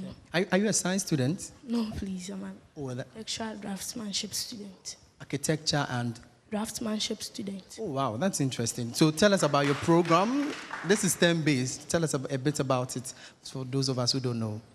Okay, it's about designing of buildings and it's a whole lot. Okay, sure, that's fine. But I hope next year we should find your school participating. Yes, for sure. Yeah. Are you going to lead them? Yes. All right, sure. And so that is students from Teterefu SHS. Okay. My lady from Ola Girls. Okay, so we can engage with her, the final lady. Okay, sure, my lady from Thank Ola you. Girls. Let's do this quickly. What have you also learned? My name is Ajara Justina from Ola Girls Senior High. Actually, I've learned a lot here, like the use of how to purify water to make water useful for human consumption. And in where I'm coming from, that's Kenya, say, there is mining and a lot going on there. So with what we've learned here, we can, at least with the help of authorities, we can help Put measures to control illegal mining. Okay. Thank you. All right, sure, thank you. At least if you haven't learned anything at all, you are taking home charcoal to your home, definitely. That's what you would go with. Emmanuel Bright Kweku there. Thank you very, very much. Now, for your information, the results are in. I asked you a while ago to say a word of prayer for your school or the school that you were rooting for. Now, before I ask the gentleman, Julius, to bring me the results, I'd like for you to get to know that all the participating schools, all the students are going to take away branded Lacoste t-shirts. They're taking away branded mathematical sets. They're taking branded notebooks or pads. They're taking home branded calculators, solar lamps, and a cash prize of 1,000 Ghana cedis from the organizers of this event. Now, aside from this, we have other prizes to be giving, but aside from this, their transportation costs, their accommodation, their feeding was also all catered for. And so, to the Energy Commission, a round of applause. Now, Julius, if you don't mind, please join me here with the results. Now, I'm going to announce the results as he gives to me. So if your school doesn't place first, don't blame me for it. I'm going to read what is going to be handed over to me. So if you have any issue, it should be with Julius or maybe a panel of judges. Julius, thank you very much, sir. A round of applause for him, sir. Now, at this point in time, I'd like to call on Mr. Kisinga Jani, Senior Admissions Officer at Chelsea University, to join me. Now, as he mounts the podium, it is his singular honor to give a presentation to the school that placed 8th. Mr. Kisinga Jani, have you enjoyed your afternoon? You have. I'm glad you have. Now, the school that placed 8th in today's contest, ladies and gentlemen, is Wale Wale Senior High Technical School with 61.83%. So where are they? Wale Wale Senior High Technical. Join us on stage right now.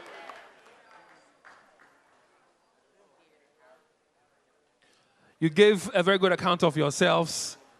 You gave yourselves a good account. You've made your schools proud. You made yourselves proud. We hope to see you in the next contest. That's for next year, 2025. So we're handing over to Wale Wale Senior High Technical School their prize for participating in this year's competition. A round of applause for them. Now, the school that placed 7th, I'll be announcing that shortly, but I'd like to invite Mr. Isaac Opoku Menu, Energy Advisor, Public Sector, Sustainable Energy Business Models and Regulation of the Utilities, GIC, to also join me right now. Please join me. Mr. Isaac Opoku Menu, please join me.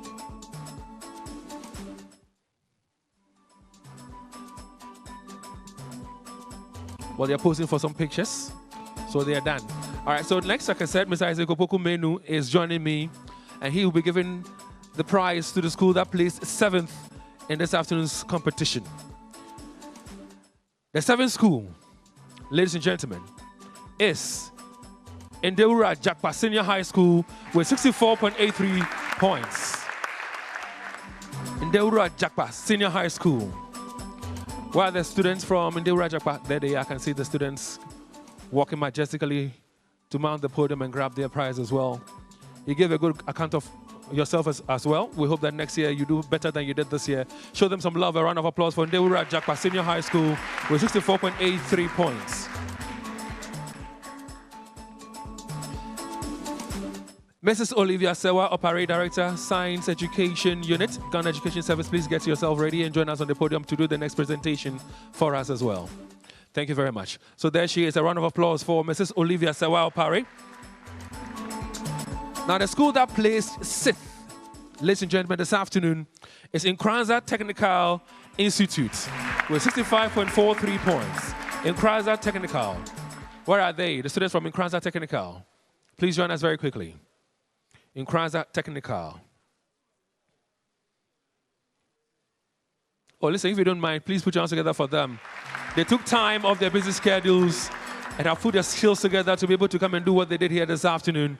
We say congratulations to you. Nkranza Technical. And the presentation is being done by Mrs. Olivia Sewa Opare, and she's Director, Science Education Unit, Ghana Education Service. There we go. We're also live on television on the Joy News channel on the multi-TV Digibox.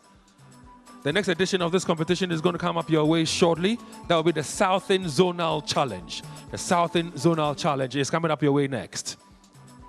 Thank you very much, Mrs. Olivia Sewa Opare, Director, Science Education Unit, Ghana Education Service. To the 5th position school, Notre Dame Seminary Senior High School, you placed 5th with 68.33 points. Notre Dame Seminary Senior High School, they placed 5th. And to do the presentation, we'll call on Julius Nkansa-Nyako, the project coordinator himself, to come do the presentation for us. There's Julius, very hard-working guy. A round of applause for him for me. Thank you so much, Julius, for all the great work you keep doing. Notre Dame Seminary Senior High School, congratulations to you. You did very well as well today.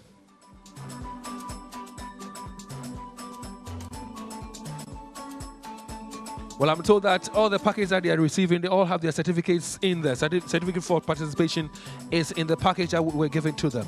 Notre Dame Seminary Senior High School, congratulations and thanks very much for participating. We hope to see you next year.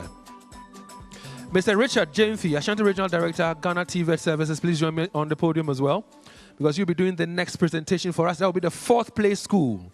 The 4th place school. Which school do you think came 4th? Which school? Wa Senior High School placed 4th. Wa Senior High School placed 4th. And Mr. Richard Jamfi is already on the stage or the podium. He's the Ashanti Regional Director, Ghana TV Services. He'll be doing the presentation for us this afternoon. And as mentioned, they're taking away some beautiful packages from the organizers of the event, including certificates for all of them. Wa Senior High School, congratulations for making this year's competition keen. Engineer Seth Mehu, Head of Renewable Ministry of Energy. Get yourself ready for me, engineer. I like the way you walk, Charlie. Guy levels they high. You know, initially when I saw you at a glance, I thought you were a senior Hosi.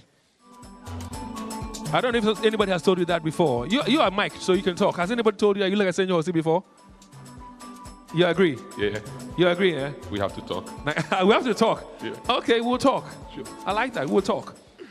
The school that placed 3rd, ladies and gentlemen, it's Ola Girls Senior High School.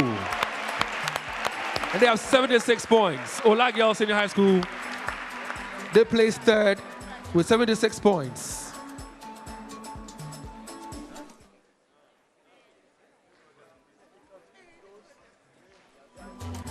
And like I mentioned, they are taking away branded Lacoste t-shirts, branded mathematical sets, branded notepads, branded calculators, solar lamps, and a cash prize of 1,000 Ghana cedis for participating and for coming this far. Congratulations to you, Ula Girls Senior High School.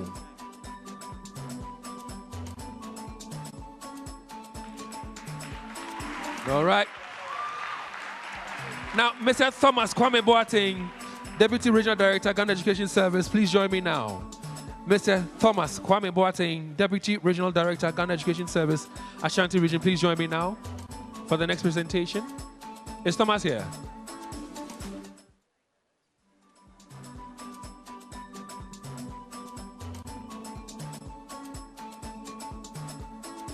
Well, unfortunately, we don't have Thomas here, but we have another gentleman who's also amongst us this afternoon, and who'll be doing the presentation on behalf of Mr. Thomas Kwame Boateng, the Deputy Regional Director, Ghana Education Service.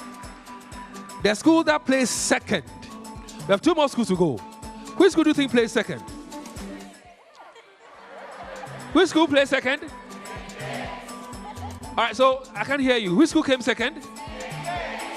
Let me confirm if it's indeed is Saint. What did you say, Saint what? Saint who? They play second indeed. So let's welcome the students from St. James Seminary Senior High School. Project Aqua Clean, huh? Mr. Daniel Amo, Deputy Director, TVS Services, Ghana Education Services, the person doing the presentation for us. Are you guys in the Aqua Cleaner? Oh, okay. So congratulations to you for placing second, St. James Seminary Senior High School. They got 79.3 points.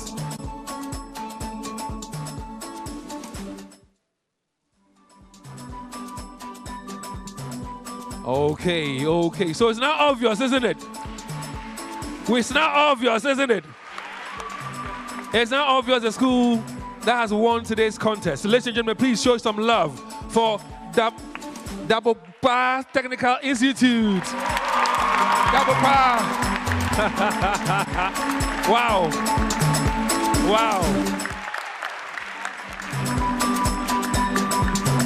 Double Bar. Up until today, I have never heard the name of the school before. I've heard the name today. They've proven their mettle and their worth. And from today, I will be monitoring them. Best dressed school for the contest this afternoon. Best school to have won the contest this afternoon as well. Students from Dakbopa Senior High School, congratulations to you. Congratulations to you. Mr. Kofi Ejako, Director, Renewable Energy and Energy Efficiency, will be doing the presentation for us. So whilst he was giving us a keynote address, I asked him that amongst all the things that we'll be giving out to the students, what does he have for them? Well, I always keep my promises. I said I'll give them a hug. So let me start giving my hugs. So congratulations to you. Congratulations to you. Congratulations. Congratulations.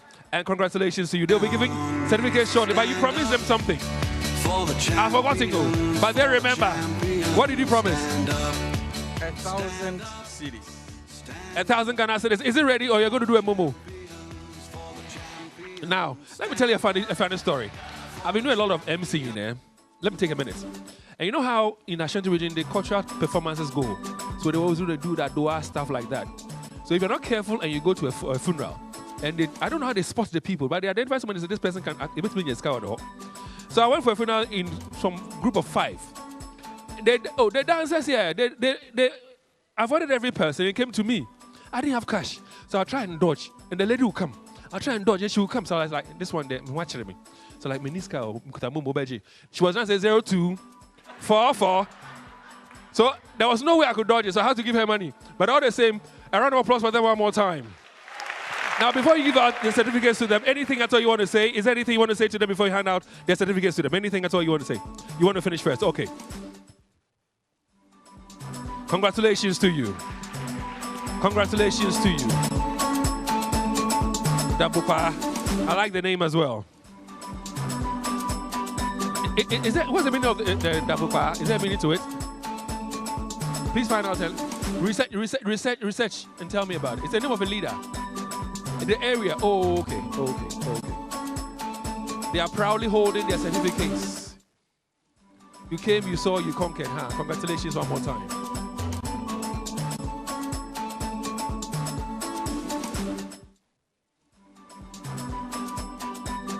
Oh, put your hands together for them. Put your hands together for them. Put your hands together for them. So we'll see you at the finals.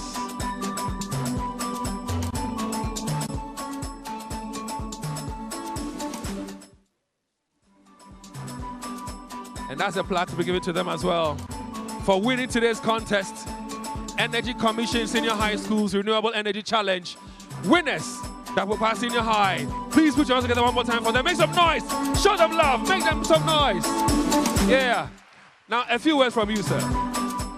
All right, so I can see him reach to his pocket. Yeah, so just as I did promise in the morning, I'm going to fulfill my promise.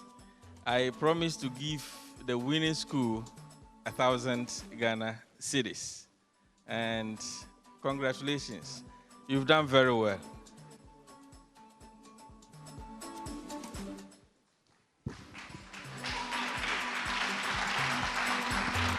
And thank you very much, sir, for redeeming yourself and, of course, for fulfilling your promise to them. Dakbukpa Technical. Please take your seats now. Dakbukpa Technical, you. Dakbukpa Technical. Well, we're wrapping up this afternoon.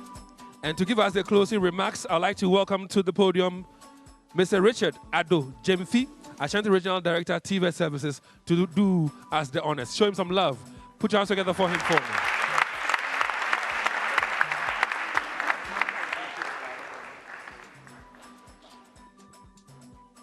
Good afternoon to everyone.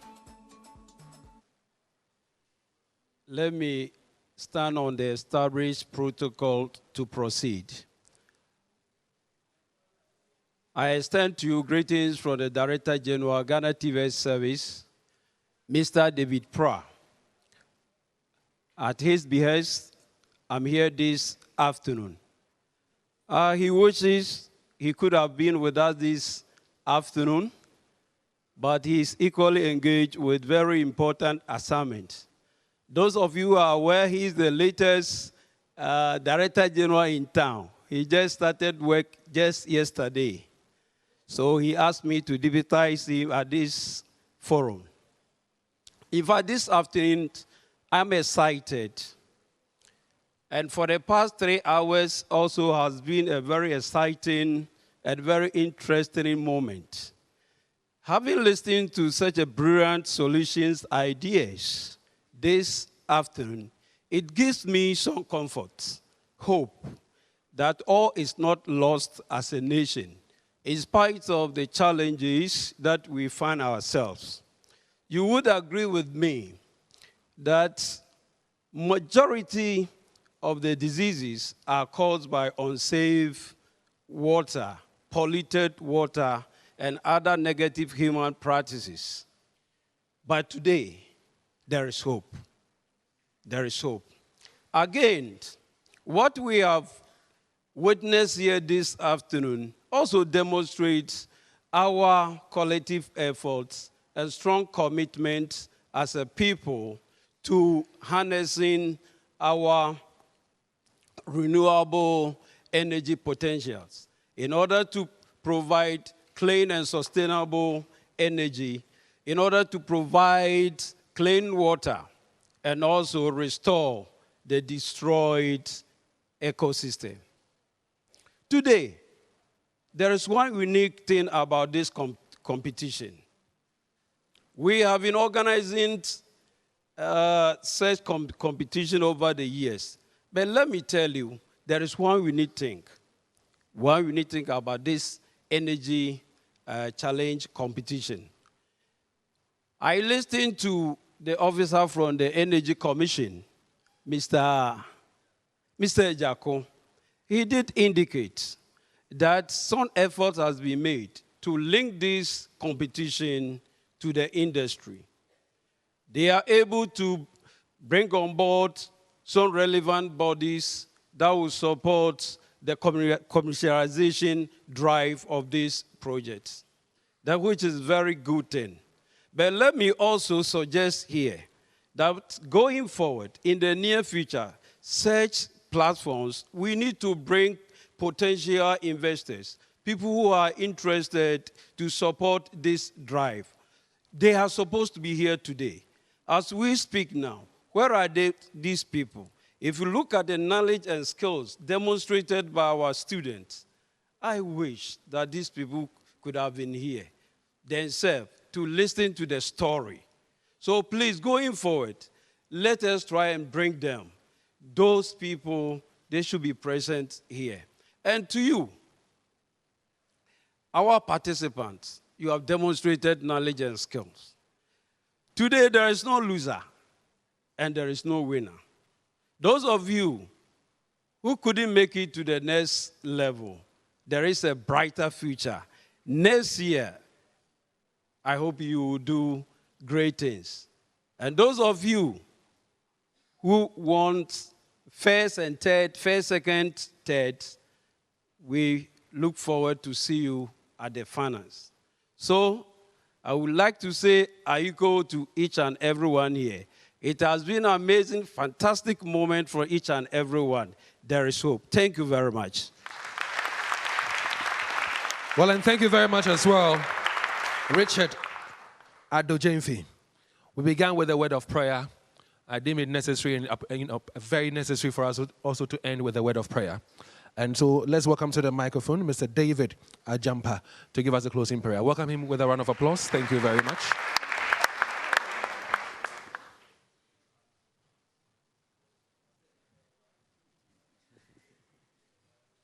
Thank you. Please, shall we all be upstanding? And let's give the Lord a clap offering. Let's give the Lord a clap offering. Thank you very much. We thank you, O Lord, for being with us from the beginning to this very end. We give you the glory. We give you all the praise you deserve.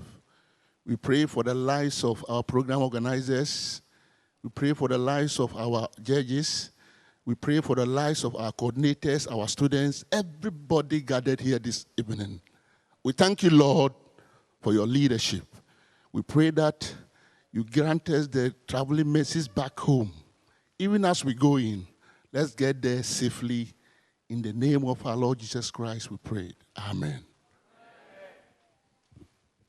Well, thank you very much. All right, so thank you very much. Now, for information, there are 3 schools. The third place school, the second place school, and of course the winning school have made it to the finals. The finals is going to take place on the 8th of October at the conference hall in Accra. So take note. At this point in time, we say thank you very much for your time. With those of you who watch us on television, to our technical team, we say thank you very much. To you, this wonderful audience here, we say thank you very much. Now, the next one is, of course, the Southern Zonal Challenge. Watch out for that one. It is coming up next. Thank you very much.